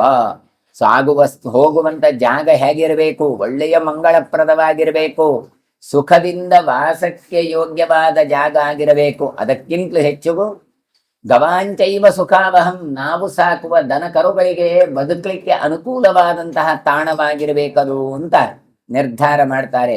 ಆದ್ದರಿಂದ ಅದ್ಯೈವ ಕಿಂಚಿರೇಣ ಸ್ಮ ಬ್ರಜಾಮಸ್ಸಹ ಗೋಧನೈ ಯಾವದ್ವೈದ್ಯೈ ಕ್ಷಯಂ ಘೋರೈ ನನಸ್ಸರ್ವೋ ವ್ರಜೋ ವ್ರಜೇ. ಅಲ್ಲ ಹೋಗುದು ಅಂತ ನಿರ್ಧಾರ ಮಾಡಿದ್ವಿ. ಈಗ ನಿರ್ಧಾರ ಮಾಡಿ ಏನ್ ಹೇಳ್ತಾರೆ, ಇನ್ನು ವಿಳಂಬ ಮಾಡುವುದು ಬೇಡ, ನಾವು ಇವತ್ತೇ ದನಗಳನ್ನು ಕರ್ಕೊಂಡು ಹೋಗುದು ಅಂತ ನಿರ್ಧಾರ ಮಾಡಿ ಆಯ್ತು. ಇನ್ನು ನಾಳೆ ನಾಡ್ದು ಅಂತ ಯಾಕೆ? ಅಷ್ಟರವರೆಗೆ ಬದುಕಿದೆಯೋ ಬಡ ಜೀವವೇ ಅಂತ ಇನ್ನು ನಾಳೆ ಹೇಳಿದ್ರೆ ಅವುಗಳೆಲ್ಲ ತಿಂದು ಹಾಕಿದ್ರೆ ಅದು ಆಗ್ಲಿಕ್ಕಿಲ್ಲ. ಹಾಗಾಗಿ ಬೇಡ, ಇವತ್ತೇ ಹೋಗಿ ಬಿಡುವ. ನಂದಗೋಕುಲದಲ್ಲಿರುವ ಹಿರಿಯರಿಗೆ ಹಾನಿಯಾಗುವ ಒಳಗಡೆ ಘೋರವಾದ ಈ ತೋಳಗಳಿಂದ ತಪ್ಪಿಸಿಕೊಂಡು ನಂದಗೋಕುಲಕ್ಕೆ ಹೋಗುವ. ಅದ್ಯಾಕೆ ಪ್ರಾಯದವರಿಗೆ ಕೇಳಿದ್ರೆ, ಚಿಕ್ಕವರಿಗಾದ್ರೂ ಸ್ವಲ್ಪ ಹೃದಯ ಗಟ್ಟಿ ಇರ್ತದೆ, ಇದು ಪ್ರಾಯ ಆದವರಿಗೆ ಮೊದಲೇ ಹೆದರಿಕೆ. ಅದರ ಜೊತೆಗೆ ಈ ತೋಳವನ್ನು ಕತ್ತಲಲ್ಲಿ ನೋಡಿತು ಹೇಳಿದ್ರೆ ಇವರಿಗೆ ಹಾರ್ಟ್ ಅಟ್ಯಾಕ್ ಆಗಿ ಅವರು ಅರ್ಧ ಹೋಗಿ ಬಿಡ್ತಾರೆ. ಅದಕ್ಕೆ ಸಾಯುವ ಮೊದಲೇ ಇಲ್ಲಿಂದ ಹೋಗಿ ಬಿಡುವ ಅಂತ ಹೇಳ್ತಾ ಇದ್ದಾರೆ. ಏಷಾಂ ಧೂಮ್ರಾರುಣಾಂಗಾನಾಂ ದಂಷ್ಟ್ರೀಣಾಂ ಕುರಕರ್ಷಿಣಾಂ ಮೃಕಾಣಾಂ ಕೃಷ್ಣವಕ್ತ್ರಾಣಾಂ ಬಿಭೇಮೋ ನಿಶಿಗರ್ಜತಾಂ. ಆ ತೋಳಗಳು ಹೇಗಿರ್ತವೆ? ಧೂಮ್ರಾರುಣಾಂಗಾನಾಂ ಹೇಳ್ತಾರೆ, ಧೂಸರ ಬಣ್ಣದಿಂದ, ಅಂದ್ರೆ ಒಂದು ಧೂಳು ಧೂಳು ಇರುವಂತಹ ಒಂದು ಬಣ್ಣದಿಂದ ಕೂಡಿಕೊಂಡದ್ದು, ಕೋರೆದಾಡೆಗಳಿಂದ ಕೂಡಿಕೊಂಡಿದ್ದಾವೆ, ಮತ್ತೆ ಗೊರಸುಗಳಿಂದ ಅವುಗಳು ಹಾನಿ ಮಾಡ್ತಾ ಇದ್ದಾವೆ. ಹೋದಲ್ಲಿ ಬಂದರೆ ತುಳಿದ್ರೆ ಮತ್ತಲ್ಲಿ ಯಾವ ಹೂಗಿಡವು ಬದುಕಲಿಕ್ಕೆ ಸಾಧ್ಯ ಇಲ್ಲ. ಆ ರೀತಿಯಾದಂತಹ ಅವುಗಳದ್ದು ಗೊರಸುಗಳು ಕಾಲಲ್ಲಿ ಇರುವಂತದ್ದು. ಮುಖ ಅಂತೂ ಕಪ್ಪಾದ ಮುಖ ಅಂತ ಹೇಳಿದ್ರೆ ಖುರಕರ್ಷಿಣ ಅಂತ ಹೇಳ್ತಾರೆ. ಮೃಗಾಣಂ ಕೃಷ್ಣ ವಕ್ತ್ರಾಣಂ, ಮುಖ ಕಪ್ಪಗೆ ಇರ್ತದೆ. ಅದಂತೂ ರಾತ್ರಿ ಕಾಲದಲ್ಲಿ ಬಿಭೇಮೋ ನಿಶಿಗರ್ಜತಾಂ, ಅದು ಊಳಿಟ್ರೆ ಸಾಕು ನಮಗೆ ಹೆದರಿಕೆ ಆಗ್ತದೆ, ನಾವೆಲ್ಲ ಹೆದರಿ ಹೋಗಿದ್ದೇವೆ. ಮಮ ಪುತ್ರೋ ಮಮ ಭ್ರಾತ ಮಮ ವತ್ಸೋತ ಗೌರ್ ಮಮ ವೃಕೈ ವ್ಯಾಪಾದಿತೆ ಇತ್ಯೇವಂ ಕ್ರಂದಂತಿ ಸ್ಮ ಗೃಹೇ ಗೃಹೇ. ಮನೆಯಲ್ಲಿ ಶಬ್ದ ಕೇಳಿ ಬರ್ತಾ ಇದ್ದದ್ದು, ಕಿರುಚುತ್ತಾ ಇದ್ದದ್ದು ಇದೆ ಅಂತೆ. ಯಾವುದು? ಅಯ್ಯೋ ನನ್ನ ಮಗ ಎಲ್ಲಿ, ನನ್ನ ಮಗ ಎಲ್ಲಿ ಅಂತ. ಇನ್ನೊಬ್ಬ ನನ್ನ ತಮ್ಮ ಎಲ್ಲಿ, ನನ್ನ ಅಣ್ಣ ಎಲ್ಲಿ ಅಂತ. ಅಯ್ಯೋ ನನ್ನ ಮಗು, ಅಯ್ಯೋ ನನ್ನ ಹಸು, ಅಯ್ಯೋ ಎಲ್ಲಾ ತೋಳಗಳು ತಿಂತಾ ಇದ್ದಾವೆ, ಉಪದ್ರವ ಮಾಡ್ತಾ ಅಂದ್ರೆ ಮನೆಯಲ್ಲಿ ಕಿರುಚುತ್ತಾ ಇದ್ದಾರೆ. ತಾಸಾಂ ಮೃದಿತ ಶಬ್ದೇನ ಗವಾಂ ಹಂಭಾರವೇಣ ಚ ಪ್ರಜಸ್ಯೋತ್ಥಾಪನಂ ಚಕ್ರುಹು ಘೋಷವೃದ್ಧಾಃ ಸಮಾಗತಾಃ. ಎಲ್ಲ ನಂದಗೋಕುಲದ ಜನತೆ ಅಳುತ್ತಾ ಇದ್ದಾರೆ. ಗೋವುಗಳ ಹಂಭಾರವ ಅದು ಕಂಗೆಟ್ಟು ಹೋಗಿದ್ದಾರೆ. ಹಂಬಾರ ಅಂದ್ರೆ ಅಂಬಾ ಅಂಬಾ ಅಂತ. ಒಂದು ನಾಯಿ ಬಂದ್ರೆ ಸಾಕು 25 ಹಟ್ಟಿಯಲ್ಲಿ ದನಗಳು ಅಂಬಾ ಅಂಬಾ ಅಂಬಾ ಹೇಳ್ತದೆ. ನಾವೇ ಹೋಗಿ ನೋಡ್ತೇವೆ ಎಂತದಕ್ಕಿದ್ದು ದನ ಬೊಬ್ಬೆ ಹೊಡಿತದೆ ಅಂತ. ಇದು ತೋಳಗಳು ಬಂದ್ರೆ ಹೇಗೆ ಬೊಬ್ಬೆ ಹೊಡೆದಾವು ಅಂತ ಆಲೋಚನೆ ಮಾಡಿ. ಹಾಗಾಗಿ ವೃದ್ಧ ಗೋಪರೆಲ್ಲ ಆಲೋಚನೆ ಮಾಡ್ತಾರೆ, ನಂದಗೋಕುಲವನ್ನು ಬಿಟ್ಟು ನಾವು ಹೋಗುವ. ಹಾಗಾಗಿ ಏನು ಮಾಡಿದ್ರು, ಇಡೀ ಜನಕ್ಕಿಂತ ಜನವೇ ಅಲ್ಲಿಂದ ಗುಳೆ ಹೊರಟರು ಅಂತ ಹೇಳ್ತಾರೆ. ಖಾಲಿ ಮಾಡಿಕೊಂಡು ಹೊರಟೇ ಬಿಟ್ರು ಅಂತ ಹೇಳ್ತಾರೆ. ಅಲ್ಲ ಹಾಗಾಗ್ತದ ಕೇಳಿದ್ರೆ ಖಂಡಿತ ಯುದ್ಧ ಕಾಲದಲ್ಲಿ ನೋಡ್ತೇವೆ ನಾವು. ಎಲ್ಲ ಗಂಡು ಮುಟ್ಟೆ ಕಟ್ಟಿಕೊಂಡು ಹೋಗುದೇ. ತೇಷಾಂ ಮತಮಥಾಜ್ಞಾಯ ಗಂತುಂ ವೃಂದಾವನಂ ಪ್ರತಿ ವ್ರಜಸ್ಯ ವಿನಿವೇಶಾಯ ಗವಾಂಚೈವ ಸುಖಾವಹಂ. ನಂದರಾಜ ಏನು ಮಾಡ್ತಾನೆ, ಸಮಸ್ತ ಜನರ ಅಭಿಪ್ರಾಯವನ್ನು ಕೇಳಿ ತಿಳಿದ ಆಮೇಲೆ ನಂದಗೋಕುಲವನ್ನು ಬಿಟ್ಟು ವೃಂದಾವನಕ್ಕೆ ಹೋಗುವ ಅಂತ ಮಾಡಿ. ಅಲ್ಲಿ ಮತ್ತೆ ಹೇಳ್ತಾನೆ, ಗೋವುಗಳಿಗೆ ಬೇಕಾದ ಸಮೃದ್ಧಿಯನ್ನು ಇರಬೇಕು ಅಲ್ಲಿ. ಹಾಗಾಗಿ ನಂದಗೋಕುಲದವರಿಗೆ ಬೇಕಾದಂತಹ ಬಿಡದಿಗಳ ವ್ಯವಸ್ಥೆ, ಮನೆಯ ವ್ಯವಸ್ಥೆ, ಬಿಡಾರಗಳ ವ್ಯವಸ್ಥೆ, ಟೆಂಟ್ ಅಂತ ಹೇಳ್ತೇವಲ್ಲ, ಅದನ್ನು ನಿರ್ಮಿಸಲಿಕ್ಕೆ ಸೂಚಿಸ್ತಾನೆ. ಅಂದ್ರೆ ಹೋಗುವ ಮೊದಲು ಅಲ್ಲಿ ಹೋಗಿ ಅವರಿಗೆ ಇರ್ಲಿಕ್ಕೆ ಬೇಕಾದಂತ ವಾಸಸ್ಥಾನವನ್ನು ಕಲ್ಪಿಸ್ಲಿಕ್ಕೆ ತನ್ನ ಜನರಿಗೆ ಹೇಳ್ತಾನೆ. ಪ್ರಾಗೇವ ನಂದಗೋಪಸ್ತು ವಸುದೇವೇನ ವಾರಿತಃ ವೃಂದಾವನ ನಿವಾಸಸ್ಥೆ ಪರಿಹರ್ತವ್ಯ ಇತ್ಯಪಿ. ನಂದಗೋಪ ಆದ್ರೂ ಕೂಡ ಹಿಂದೆ ವಸುದೇವನಿಂದಾಗಿ ತಡೆಯಲ್ಪಟ್ಟಿದ್ದ ಅಂತ ಹೇಳ್ತಾರೆ. ಅಂದ್ರೆ ನಂದಗೋಪ ಹಿಂದೆ ಹೇಳಿದ ಹೋಗುವ ಅಂತ. ಆದ್ರೆ ಇವನು ಹೇಳಿದ್ದಾನೆ ಅಂತ ವಸುದೇವ ಹೇಳಿದ್ದಂತೆ. ಏನು ಹೇಳಿದಾಗ ಕೇಳಿದ್ರೆ, ವೃಂದಾವನ ಪರಿಸರದಲ್ಲಿ ವಾಸ ಮಾಡುವುದನ್ನು ನೀನು ಹೇಗಾದ್ರೂ ತಡಿಬೇಕು, ಅಲ್ಲಿಗೆಲ್ಲ ಹೋಗೋದಲ್ಲ. ನಾವು ಏನಿದ್ರು ಕೂಡ ಈ ನಂದಗೋಕುಲದಲ್ಲೇ ಇರಬೇಕು ಅಂತ ಅವ ಹಿಂದೆ ಆಲೋಚನೆ ಮಾಡಿದ್ದ. ಅಂದ್ರೆ ಇವ ಹಿಂದೆ ನೋಡಿ ಬಂದಿದ್ದ, ಕೃಷ್ಣನಿಗೆ ಗೊತ್ತುಂಟು, ಕೃಷ್ಣ ಹೋಗಿ ಬಂದಿದ್ದ, ಇವ ಕೃಷ್ಣನ ಸಾಕು ತಂದೆ ಅಲ್ವಾ ನಂದಗೋಪ. ಹಾಗಾಗಿ ಅವನಿಗೆ ಗೊತ್ತಿತ್ತು, ಹಿಂದೆ ಹೇಳಿದ್ದ. ಆದ್ರೆ ವಸುದೇವ ತಡೆದಿದ್ದಂತೆ, ಬೇಡ ಮಾರೆ ಅಲ್ಲಿಲ್ಲ, ನಾವು ಇಲ್ಲೇ ಇರುವ ಅಂತ ಹೇಳಿದ್ದ. ಹಾಗಾಗಿ ಹೋಗ್ಲಿಲ್ಲ ಅಂತ ಹೇಳ್ತಾರೆ. ಕ್ಲೇಶಸ್ಯ ಗುರುತಾಂ ಪಶ್ಯನ್ ವನೇ ಚಾಸುರ ಸೇವಿತಂ ವಿಮರ್ಶ ಚ ಬುದ್ಧೈವ ನಂದಗೋಪೋ ಮಹಾಮತಿ. ನಂದರಾಜ ಆದ್ರೂ ಕೂಡ ಆ ವೃಂದಾವನದ ಪರಿಸರ ಉಂಟಲ್ಲ, ಅದೆಲ್ಲವನ್ನು ನೋಡಿ ಬಂದಿದ್ದ. ಆದ್ರೆ ಅಸುರ ಜನರಿಂದ ಅದು ಸೇವಿತವಾಗಿದೆ. ಅಲ್ಲೆಲ್ಲ ರಕ್ಕಸರು ಅವರಿವರು ಅಸುರರೆಲ್ಲ ಇದ್ದಾರೆ. ಹಾಗಾಗಿ ತುಂಬಾ ದುಃಖಕ್ಕೆ ಕಾರಣ ಆಗತ್ತೆ ಅಂತ ಹೇಳಿ ತನ್ನ ಬುದ್ಧಿಯಿಂದಲೇ ವಿಮರ್ಶಿಸ್ಲಿಕ್ಕೆ ಆರಂಭ ಮಾಡ್ತಾನೆ. ಬಹು ಸಂಪದ ಮಾಲೋಕ್ಯ ಗೋಪ ವೃಂದಾವನಂ ವನಂ ಪ್ರವೇಷ್ಟುಂ ವೃಷಮಿಚ್ಛಂತಿ ಪ್ರಲಂಬಸ್ತತ್ರ ಚಾಸುರಃ. ನೋಡಿ, ಗೋಪರಿಂದ ಕೂಡಿದ ಎಲ್ಲರೂ ಕೂಡ, ವೃಂದಾವನ ಎನ್ನುವಂಥದ್ದು ಅನೇಕ ಸಂಪತ್ತಿಗಳಿಂದ ಕೂಡಿದೆ. ಅದು ಕೃಷ್ಣ ಹಿಂದೆ ಹೇಳಿದಾಗೆ. ಹಾಗಾಗಿ ಅವರು ಪ್ರವೇಶ ಮಾಡಲಿಕ್ಕೆ ಇಚ್ಛಿಸಿದ್ರು. ಆಗ ಪ್ರಲಂಬ ಎನ್ನುವ ಅಸುರರು ಕೂಡ ಪ್ರವೇಶವನ್ನು ಹೋಗ್ಲಿಕ್ಕೆ ಅವರು ಇಚ್ಛೆ ಪಟ್ಟರು. ನಾಣ್ಯದ್ವನಂತ್ಯ ಪಶ್ಯಾಮಿ ಚಾಸನ್ನಂ ಸಂಪದಾಯುತಂ ಕಿನ್ನು ಕರ್ತವ್ಯಮಿತಿ ಮೇ ಪುತ್ರ ಯೋಶ್ಚಯೋ ಹಿತಂ ಭವೇತ್. ಆದ್ರೆ ವೃಂದಾವನದ ಪರಿಸರದಲ್ಲಿ ಆ ರಕ್ಕಸರು ಹೋಗಿ ಸೇರಿಬಿಟ್ರೆ ಗೋವುಗಳ ಆಹಾರ ವ್ಯವಸ್ಥೆ ಹೇಗೆ ಮಾಡುವುದು, ಅವುಗಳನ್ನು ಬದುಕಿಸೋದು ಹೇಗೆ, ಇನ್ನು ನಮ್ಮ ಮಕ್ಕಳಿಗೆ ಹಿತವಾಗುವ ಪ್ರದೇಶ ಯಾವುದು, ಈ ಪ್ರಸಂಗದಲ್ಲಿ ಏನು ಮಾಡಬೇಕು ಅಂತ ತಾನು ವಿಚಾರವನ್ನು ಮಾಡ್ತಾ ಇದ್ದಾನೆ. ಏವಂ ವಿಚಾರಯಂತಂ ತಂ ನಾರದೋಭ್ಯ ಅಗಮನ್ಮಿಥಃ ಬ್ರಹ್ಮಣ ಚೋದಿತೋ ವಿಪ್ರ ಇಂದ್ರೇಣ ಚ ಮಹಾತ್ಮನ. ಈ ರೀತಿಯಾಗಿ ನಂದನ ಮನಸ್ಸಿನಲ್ಲಿ ವಿಚಾರ ಮಾಡ್ತಾ ಇದ್ದಾನೆ. ಒಂದು ಕಡೆಯಿಂದ ಕೃಷ್ಣ ಹೇಳ್ತಾನೆ ಹೋಗುವ ಅಂತ, ಇನ್ನೊಂದು ಕಡೆಯಿಂದ ತೋಳಗಳ ಉಪದ್ರ, ಹೌದಲ್ವಾ ಅಂತ ಆಲೋಚನೆ ಮಾಡಿದ್ರೆ ಅಲ್ಲಿ ಪ್ರಲಂಬಾಸುರ ಇದ್ದಾನೆ ಅಂತ ಸುದ್ದಿ. ಇನ್ನು ಆ ಕಾಡು ಹೊಸ ಜಾಗ, ಹಾಗಾಗಿ ಹೋಗಬೇಕಾ ಬೇಡವಾ ಅಂತ ಅವನಿಗೆ ಇದಾಗಿತ್ತು. ಯಾಕೆ ಹೋಗಬೇಡದು ಅಂತ ಕೇಳಿದ್ರೆ ಹಿಂದೆ ವಸುದೇವ ಹೇಳಿದ್ದ ಅಲ್ಲಿಗೆಲ್ಲ ಹೋಗುದು ಬೇಡ ಅಂತ. ಹೀಗೆ 50-50 ಅಂತ ಆಗಿದೆ ಅವನಿಗೆ. ಆಗ ಅದಕ್ಕೆ ಯಾರು ಬಂದಿದ್ದಾರೆ? ನಾರದರು ಬಂದಿದ್ದಾರೆ. ಏನು ಹೇಳ್ತಾರೆ? ನಾರದ ಮಹರ್ಷಿಗಳು ಬಂದು ಹೇಳ್ತಾರೆ, ದೇವೇಂದ್ರನಿಂದ ಪ್ರಚೋದಿತರಾಗಿ ಬಂದಿದ್ದಾರೆ ಅಂತ ಹೇಳ್ತಾರೆ. ಚತುರ್ಮುಖ ಬ್ರಹ್ಮ ದೇವೇಂದ್ರ ಎಲ್ಲ ಕಳಿಸಿದ್ರಂತೆ, ಹೋಗಿ ಹೋಗಿ ನೀವು ಅಂತ. ಯದೃಚ್ಛಯ ಮಹಾಯೋಗಿ ನಿತ್ಯಂ ಲೋಕಹಿತೇ ರತಃ ಪವಂದೇ ನಂದಗೋಪಸ್ತು ತಸ್ಯ ವೈ ಚರಣವು ಮುನೇಹೇ. ನಾರದರು ಭಗವತ್ ಸಂಕಲ್ಪದಂತೆ ಸಂಚರಿಸ್ತಾ ಬಂದವರು, ಜನರಿಗೆ ಬಹಳವಾದ ಹಿತವನ್ನು ಉಂಟು ಮಾಡುವವರು. ಹಾಗಾಗಿ ನಂದರಾಜ ಆ ನಾರದ ಮುನಿಗಳಿಗೆ ನಮಸ್ಕಾರವನ್ನು ಮಾಡ್ತಾನೆ.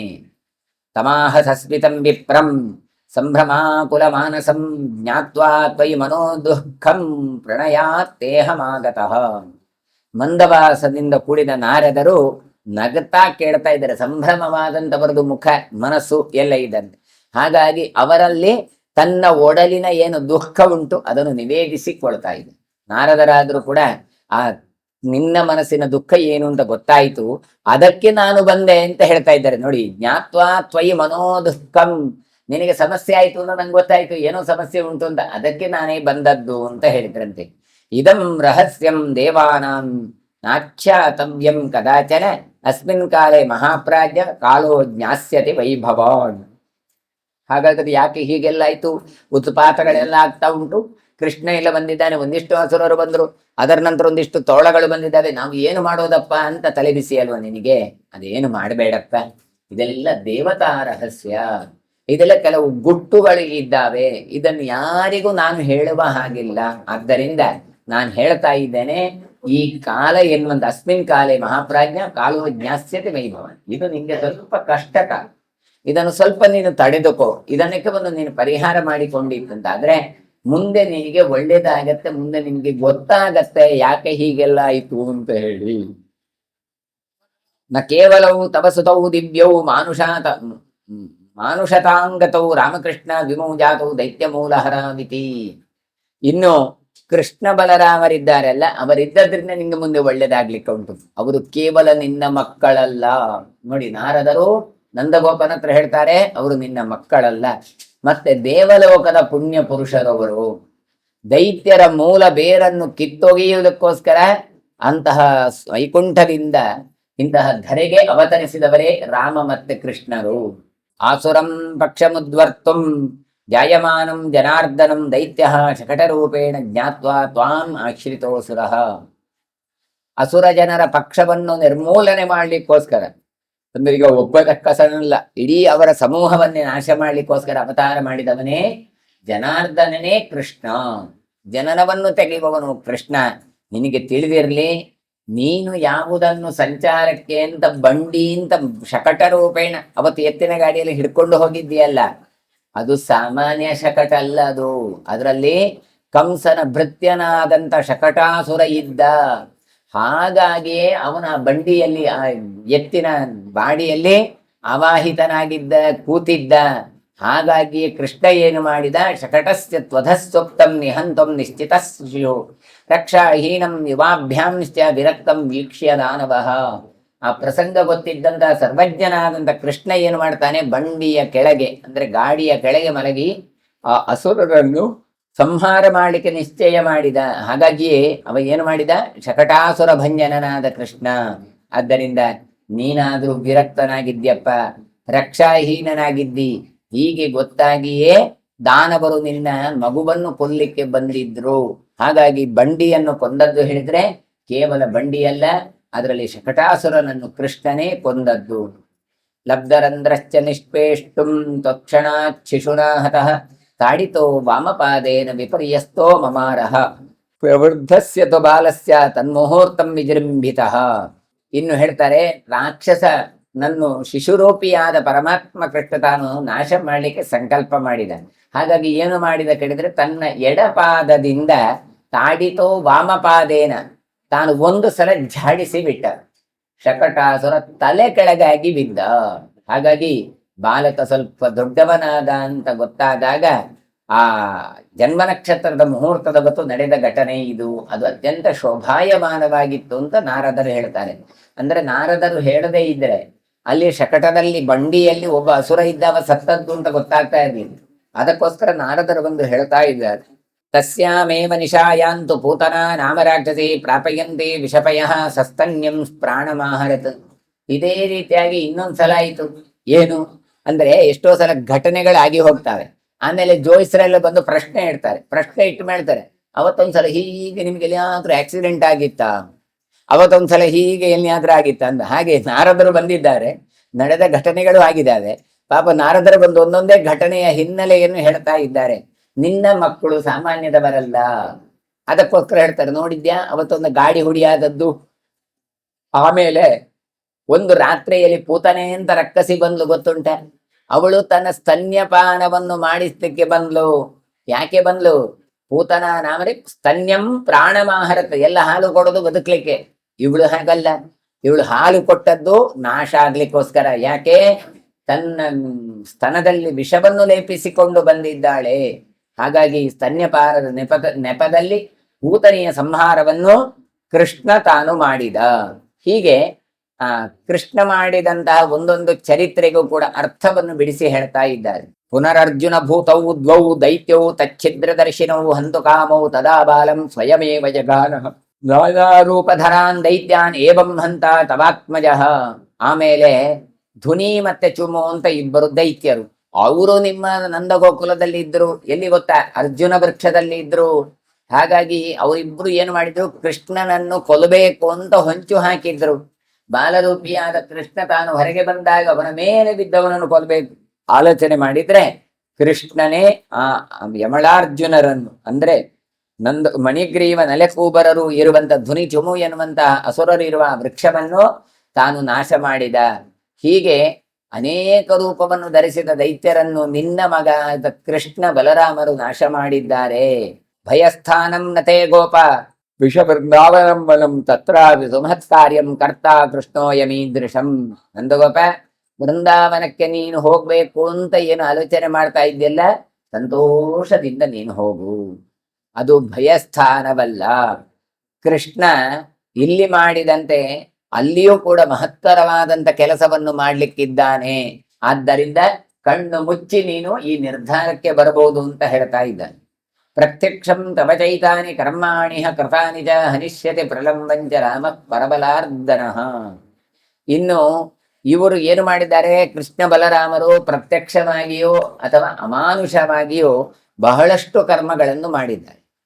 ಹಾಗಾದ್ರೆ ಇವರು ಏನು ಮಾಡಿದ್ದಾನೆ? ಬಲರಾಮ ಇನ್ನೊಬ್ಬರ ಬಲವನ್ನು ಮರ್ದಿಸುವವನೇ ಬಲರಾಮ. ಹಾಗಾಗಿ ಬಲರಾಮನಾದರೂ ಕೂಡ ಪ್ರಲಂಬಾಸುರ ಅಂತ ಇದ್ದಾನೆ ಅಂತ ಹೆದರ್ತಾ ಇದೆಯಲ್ಲ, ಆ ಗೋಕುಲ ಇದರಲ್ಲಿ ಬೃಂದಾವನದಲ್ಲಿ ಅವರನ್ನು ಮುಂದೆ ನಾಶ ಮಾಡ್ತಾನೆ. ಕೃಷ್ಣಶ್ಚಾಸುರ ಸಂಘಾತಂ ನಭೀಸ್ತ್ವಾಂ ಉಪಸರ್ಪತಿ ಇತ್ಯುಕ್ತ ನಂದಗೋಪಂದು ಪೃಷ್ಟಂ ತುಷ್ಟಾವನಾರದಃ. ಹಾಗಾಗಿ ಕೃಷ್ಣ ಸಮಸ್ತ ಅಸುರ ಸಮುದಾಯವನ್ನೇ ನಾಶ ಮಾಡ್ಲಿಕ್ಕಿದ್ದಾನೆ. ಆದ್ದರಿಂದ ಏನು ಮಾಡು, ನೀನು ಯಾವ ಹೆದರಿಕೆಯೂ ಇಲ್ಲದೆ ಆ ನಂದವ್ರಜಕ್ಕೆ ನೀನು ಪ್ರವೇಶ ಮಾಡು. ಈ ರೀತಿಯಾಗಿ ನಂದಗೋಪನನ್ನು ನಾರದರು ಸಮಾಧಾನ ಪಡಿಸಿ ಸಂತೋಷ ಪಡಿಸಿದ್ರಂತೆ. ಅಂದ್ರೆ ಸಾಮಾನ್ಯವಾಗಿ ನೀವು ಜಾತಕ ತೋರಿಸಿದ್ರು ಇದೇ ರೀತಿ ಹೇಳುವ ಕ್ರಮ. ಹಾಗಾಗಿದೆ, ಹೀಗಾಗಿದೆ, ನಿಮಗೆ ಹಾಗಾಯ್ತು, ಹೀಗಾಯ್ತು, ಅವರು ಇದು ಮಾಡಿದ್ರು ಅದು ಮಾಡಿದ್ರು ಅಂತ ಹೇಳುದು ಮೊದಲು. ಆಮೇಲೆ ಏನ್ ಹೇಳ್ತಾರೆ ಕೇಳಿದ್ರೆ, ನೋಡಿ ಆದರೆ ಹೋಗಿ ಸ್ವಲ್ಪ ಸಮಸ್ಯೆ ಉಂಟು, ಹೋದಾಗ ಸ್ವಲ್ಪ ಇದೆಲ್ಲ ಸ್ವಲ್ಪ ಇದೊಂದು ಮೆಂಟಲಿ ಸೆಟ್ ಆಗ್ಬೇಕು ನೀವು, ಹೀಗೆ ಇದಿರ್ತದೆ ಸಮಸ್ಯೆ, ಆದ್ರೆ ಅದೆಲ್ಲ ಪರಿಹಾರ ಆಗತ್ತೆ ಅಂತ ಮುಂದೆ ಹೇಳ್ತಾರೆ. ಹೀಗೆ ಇಲ್ಲಿಂದ ನಂದವ್ರಜಕ್ಕೆ ಹೋಗುವುದೇ ಒಳಿತು ಎನ್ನುವಂಥದ್ದನ್ನು ನಾರದರು ಅಭಿಪ್ರಾಯವನ್ನು ಪಡ್ತಾರೆ. ನಮಸ್ತುಭ್ಯಂ, ನಾರದರು ಮತ್ತೆ ಭಗವಂತನನ್ನು ಕುರಿತು ಸ್ತೋತ್ರ ಮಾಡ್ತಾರೆ. ನಮಸ್ತುಭ್ಯಂ ಜಗದ್ಧಾತ್ರೆ ವಿಶ್ವಕರ್ತ್ರೆ ನಮೋ ನಮಃ ಕೃಷ್ಣಾಯ ಬಾಲರೂಪಾಯ ಬಹುರೂಪಾಯತೆ ನಮಃ. ಯಾಕೆ ಕೇಳಿದ್ರೆ, ನಂದಗೋಕುಲಕ್ಕೆ ಬಂದಿದ್ದಾರೆ, ನಂದಗೋಪನ ಹತ್ರ ಮಾತಾಡಿದ್ರೆ ಎಲ್ಲ ಹೌದು, ಕೃಷ್ಣನನ್ನು ಕಾಣಬೇಕಲ್ಲ. ಹಾಗಾಗಿ ಭಗವಂತನನ್ನೇ ಎಂದೂ ಕೂಡ ಸ್ಮರಿಸ್ತಾ ಇರುವ ನಾರದರು ಕೃಷ್ಣನನ್ನು ನೋಡಿ ಸ್ತೋತ್ರ ಮಾಡಿ ಪ್ರಾರ್ಥನೆ ಮಾಡ್ತಾ ಇದ್ದಾರೆ ಕೃಷ್ಣನಿಗೆ. ನಮಸ್ತುಭ್ಯಂ ಜಗದ್ಧಾತ್ರೆ, ಜಗತ್ತನ್ನು ಧರಿಸುವ ಭಗವಂತ ನಿನಗೆ ನಮಸ್ಕಾರ. ವಿಶ್ವವನ್ನೇ ಸೃಷ್ಟಿಸುವವ ನೀನು, ನಿನಗೆ ನಮಸ್ಕಾರ. ಬಾಲರೂಪಿಯಾದ ಕೃಷ್ಣನೇ, ಬಹುರೂಪವನ್ನು ತಗೊಳ್ಳುವಂತ ನಿನಗೆ ನಮಸ್ಕಾರ. ನೀಲಜೀಮೂತ ವರ್ಣಾಯ ಗೋಪವೇಣ ಪ್ರಗಾಯಿನೇ ನಮಸ್ತೆ ದೇವಕೀ ಪುತ್ರ ನಮಸ್ತೆ ಯಾದವೇಶ್ವರ. ನೀಲಮೇಘ ಶ್ಯಾಮನಾದ ಕೃಷ್ಣ, ಗೋಪರಿಗೆ ಸಂಬಂಧವಾದಂತಹ ಗಾನಗಳನ್ನು ನಿನ್ನ ವೇಣುವಿನಿಂದ ಅಂದ್ರೆ ಕೊಳಲಿನಿಂದ ಮಾಡುವವ ನೀನು. ದೇವಕಿ ಪುತ್ರ ಯಾದವೇಶ್ವರ ನೀನು ಅಂತ ನಿನಗೆ ನಮಸ್ಕಾರ ಅಂತ ಪ್ರಾರ್ಥನೆ ಮಾಡ್ತಾ ಇದ್ದಾರೆ. ನಮಸ್ತೆ ದೇವದೇವೇಶ ನಮೋ ಯಾಯಾ ವಿಧಾಯಿನೇ, ತ್ರೈಲೋಕ್ಯ ಸ್ಥಿತಿ ಸಂಹಾರ ಸೃಷ್ಟಿಕರ್ತೇ ನಮೋ ನಮಃ. ದೇವದೇವೇಶನಾದ ಕೃಷ್ಣ, ಮೋಹವನ್ನು ಉಂಟು ಮಾಡಿ ಜಗತ್ತನ್ನು ರಕ್ಷಿಸುವವನು ನೀನು. ಹಾಗಾಗಿ ಮೂರು ಲೋಕಗಳ ಸೃಷ್ಟಿ ಸಂಹಾರ ಸ್ಥಿತಿ ಎಲ್ಲವನ್ನು ಮಾಡುವ ನಿನಗೆ ನಮಸ್ಕಾರ. ವಿಷಬೃಂದಾವನಂದೇವ ವಿಹರಸ್ವ ಯಥಾ ಸುಖಂ ತತ್ರ ದೈತ್ಯಾನ್ ಮಹಾವೀರ್ಯಾನ್ ಜಹಿರತ್ನಪರೋ ಭವ. ಭಗವಂತ ವೃಂದಾವನಕ್ಕೆ ನೀನು ಪ್ರವೇಶ ಮಾಡು, ಸ್ವೇಚ್ಛೆಯಿಂದ ವಿಹರಿಸು. ಯಾಕೆ ಇಲ್ಲಿ ಆದ್ರೂ ಅವರಿವರು ಉಪದ್ರವ ಉಂಟು, ಅಲ್ಲಿ ಏನಿಲ್ಲ. ನಿರಂತರ ಕ್ರಿಯಾಶೀಲನಾಗಿ ಮಹಾಪರಾಕ್ರಮ ಸಂಪನ್ನರಾದ ದೈತ್ಯರೆಲ್ಲ ಇದ್ರೆ ಅವರನ್ನೆಲ್ಲ ನಾಶ ಮಾಡು, ವಧಿಸು. ಇತ್ಯುಕ್ತ ನಾರದೇಯಾತೆ ನಂದಗೋಪಿ ಗೋಪೋ ಮಹಾಮತಿ ವ್ಯಪೇತ ಭಯಸಂತ್ರಾಸ ಪುತ್ರಯೋರ್ ಮುದಮಾವಹನ್. ಈ ರೀತಿಯಾಗಿ ನಾರದರು ಭಗವಂತನನ್ನು ಸ್ತೋತ್ರ ಮಾಡಿ ಅಲ್ಲಿ ತೆಳೆಯುವಾಗ ನಂದರಾಜ ಸಮಸ್ತ ಭಯಗಳ ಚಿಂತೆಗಳಿಂದಾಗಿ ಮುಕ್ತನಾದಂತೆ ತನ್ನ ಮಕ್ಕಳಿಗೆಲ್ಲ ಸಂತೋಷ ಪಡುವ ದೃಷ್ಟಿಯಿಂದ ವೃಂದಾವನ ನಿವೇಶಾಯ ಜ್ಞಾತ್ವಾತಾನ್ ಕೃತ ನಿಶ್ಚಯಾನ್, ವೃಂದಾವನದಲ್ಲಿ ವಾಸ ಮಾಡುವ, ಹಾಗಾಗಿ ಬಂಧು ಬಾಂಧವರೆಲ್ಲ ತಯಾರಾಗಿ ಅಂತ ಹೇಳಿ ಅಲ್ಲಿ ಇರ್ಲಿಕ್ಕೆ ಬೇಕಾದಂತ ಮನೆಯ ವ್ಯವಸ್ಥೆಗಳನ್ನು ಮಾಡಿದ. ನಂದಗೋಪೋ ಬೃಹದ್ವಾಕ್ಯಂ ಬೃಹಸ್ಪತಿ ವಿವಾದದೆ. ಬೃಹಸ್ಪತಿಯಂತೆ ಶ್ರೇಷ್ಠವಾದಂತ ಮಾತುಗಳನ್ನು ನಂದಗೋಪ ತನ್ನ ಬಂಧು ಬಾಂಧವರಿಗೆ ಹೇಳ್ತಾ ಇದ್ದಾನೆ. ಏನು ಹೇಳ್ತಾನೆ? ನಂದಃ ಉವಾಚ ಅದ್ಯ ಇವ ನಿಶ್ಚಯ ಪ್ರಾಪ್ತಿ ಯದಿ ಗಂತವ್ಯಮೇವನಃ ಶೀಘ್ರಮಾಜ್ಞಾಪ್ಯತಾಂ ಘೋಷಃ ಸಂಜೀಭವತು ಮಾಚಿರಂ. ನಾವು ಹೊರಡೋದೇ ಅಂತ ನಾವು ನಿಶ್ಚಯ ಮಾಡಿದ್ದೇವೆ. ಹಾಗಾದ್ರೆ ನಿಶ್ಚಯ ಮಾಡಿದ್ದೇವೆ ಅಂತಾದ್ರೆ ಇನ್ನು ಕಾಯುವ ಅಗತ್ಯ ಇಲ್ಲ, ಕೂಡ್ಲೆ ತಯಾರಾಗಿ ತಡ ಮಾಡುವುದು ಬೇಡ. ಹಳ್ಳಿಯವರಿಗೆಲ್ಲ ಹೇಳಿ ಬೇಗ ಬೇಗ ಅವರು ಹೊರಡಲಿಕ್ಕೆ ತಯಾರಾಗ್ಲಿ ಅಂತ ಆದೇಶವನ್ನು ತಾನು ಕಳಿಸಿಕೊಡ್ತಾನೆ. ತಥೋ ವಾಗ್ಭುಷ್ಯತ ತದಾ ಘೋಷೋ ತತ್ ಪ್ರಾಕೃತೈರ್ನರೈಃ ಶೀಘ್ರಂ ಗಾವಃ ಪ್ರಕಲ್ಪ್ಯಂತಾಂ ಯಜ್ಞಂತಾಂ ಶಕಟಾನಿ ಚ. ಮನುಷ್ಯ ವೇಷದಲ್ಲಿರುವ ಮಾನವರನ್ನು ಕುರಿತು ಘೋಷಣೆ ಮಾಡಿದ ಅಂತ ಹೇಳ್ತಾರೆ. ಏನು ಅಂತ ಹೇಳ್ತಾರೆ ಕೇಳಿದ್ರೆ, ಗೋವುಗಳನ್ನೆಲ್ಲ ತಯಾರು ಮಾಡಿ ಎತ್ತಿನ ಬಂಡುಗಳು ಹೊರಡ್ಲಿಕ್ಕೆ ತಯಾರಾಗ್ಲಿ ಅಂತ. ದನಗಳನ್ನು ಕೊಂಡೋಗ್ಬೇಕಲ್ಲ, ಅವುಗಳಿಗೆ ಹಗ್ಗ ಕಟ್ಟಬೇಕು, ಅವುಗಳಿಗೆ ಹುಣ್ಣು ಏನೆಲ್ಲ ಬೇಕೆಲ್ಲ ಹಿಡ್ಕೊಂಡು ಹೋಗಬೇಕು. ವತ್ಸಯೂಥಾನಿ ಕಲ್ಯಂತಾಂ ಭಾಂಡಂ ತಮಧಿರೋಪ್ಯತಾಂ ವೃಂದಾವನ ಮಿತಸ್ಥಾನ ನಿವೇಶಾಯಿತ ಗಮ್ಯತಾಂ. ಕರುಗಳನ್ನೆಲ್ಲ ಒಟ್ಟಿಗೆ ಮಾಡಿ ಅಂತ. ಮತ್ತೆ ಒಂದು ದನ ಒಂದು ಕರನ್ನೆಲ್ಲ ಕೊಂಡೋಗೋದಲ್ಲ, ಕರುಗಳನ್ನೆಲ್ಲ ಒಟ್ಟಿಗೆ ಕೊಂಡೋಗ್ಬೇಕು. ಆಮೇಲೆ ದನಗಳನ್ನೆಲ್ಲ ಒಟ್ಟಿಗೆ ಕೊಂಡು ಹೋಗಬೇಕು. ಜೊತೆಗೆ ಪಾತ್ರಗಳೆಲ್ಲ ಉಂಟಲ್ಲ, ಯಾವುದು ಕೃಷ್ಣ ತುಂಡು ಮಾಡದೆ ಉಳಿಸಿದ ಪಾತ್ರಗಳೆಲ್ಲ ಉಂಟಲ್ಲ, ಅಂತಂತಲ್ಲ ಪಾತ್ರಗಳನ್ನೆಲ್ಲ ಬಂಡಿಗೆ ಏರಿಸಿ ಅಂತ ಹೇಳ್ತಾ ಇದ್ದಾನೆ. ಭಾಂಡಂ ಸಮಧಿರೋಪ್ಯತಾಂ ಅಂತ. ಆಮೇಲೆ ವೃಂದಾವನದ ಪರಿಸರದ ನಿವೇಶನಗಳನ್ನು ರಚಿಸಲಿಕ್ಕೆ ನೀವೆಲ್ಲ ತಯಾರಾಗಬೇಕು ಅಂತ ಕಳಿಸಿಕೊಟ್ಟಿದ್ದಾನೆ. ತಚ್ಛ್ರುತ್ವ ನಂದಗೋಪಸ್ಯ ವಚನಂ ಸಾಧುಭಾಷಿತಂ ಉದತಿಷ್ಠನ್ ಬ್ರಜಸ್ಸರ್ವ ಶೀಘ್ರಂ ಗಮನಲಾಲಸಃ. ನಂದಗೋಪ ಹೀಗೆ ತನ್ನ ಒಂದು ನಗಾರಿ ಬೀರಿಸಿ ಎಲ್ಲ ಹೇಳಿದ್ದೇ ತಡ, ಕೂಡಲೇ ಎಲ್ಲಾ ನಂದಗೋಕುಲದ ಜನರೆಲ್ಲ ತವಕದಿಂದ ಶೀಘ್ರವಾಗಿ ಸಜ್ಜುಗೊಂಡ್ರಂತೆ.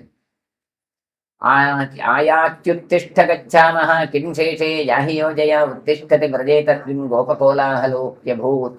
ಕೂಡಲಿದ್ದವರಲ್ಲೇ ಬೇಗ ಬಾರ ಬಾಬಾ ಹೇಳಿ ಹೇಳಿ ಹೇಳಿ ಹೊರಡಿ ಹೊರಡಿ ಹೊರಡಿ ಅಂತ ಹೇಳಿ ಶುರು ಮಾಡಿದ್ರಂತೆ. ಯಾಕೆ ಇನ್ನು ಕೂಡ ಮಲಗಿದ್ದೀರಿ? ರಾತ್ರಿ ಆದ್ರೆ ರಾತ್ರಿ ಹೊರಡು, ಈ ತೋಳಗಳ ವಹಿವಾಟು ಬೇಡ ಅಂತ ಕೂಡ್ಲೆ ಹೊರಡಿ ರೆಡಿಯಾಗಿ ತಯಾರಾಗಿ ಅಂತ ಹೇಳ್ತಾ ಇದ್ದಾರಂತೆ. ಕೂಡ್ಲೆ ನಂದಗೋಕುಲವೇ ಬೃಂದಾವನಕ್ಕೆ ಪರಿಸರಕ್ಕೆ ಹೊರಡಲು ಕೋಲಾಹಲವನ್ನು ಮಾಡ್ತಾ ತಯಾರಾಗಿ ಬಿಟ್ರಂತೆ.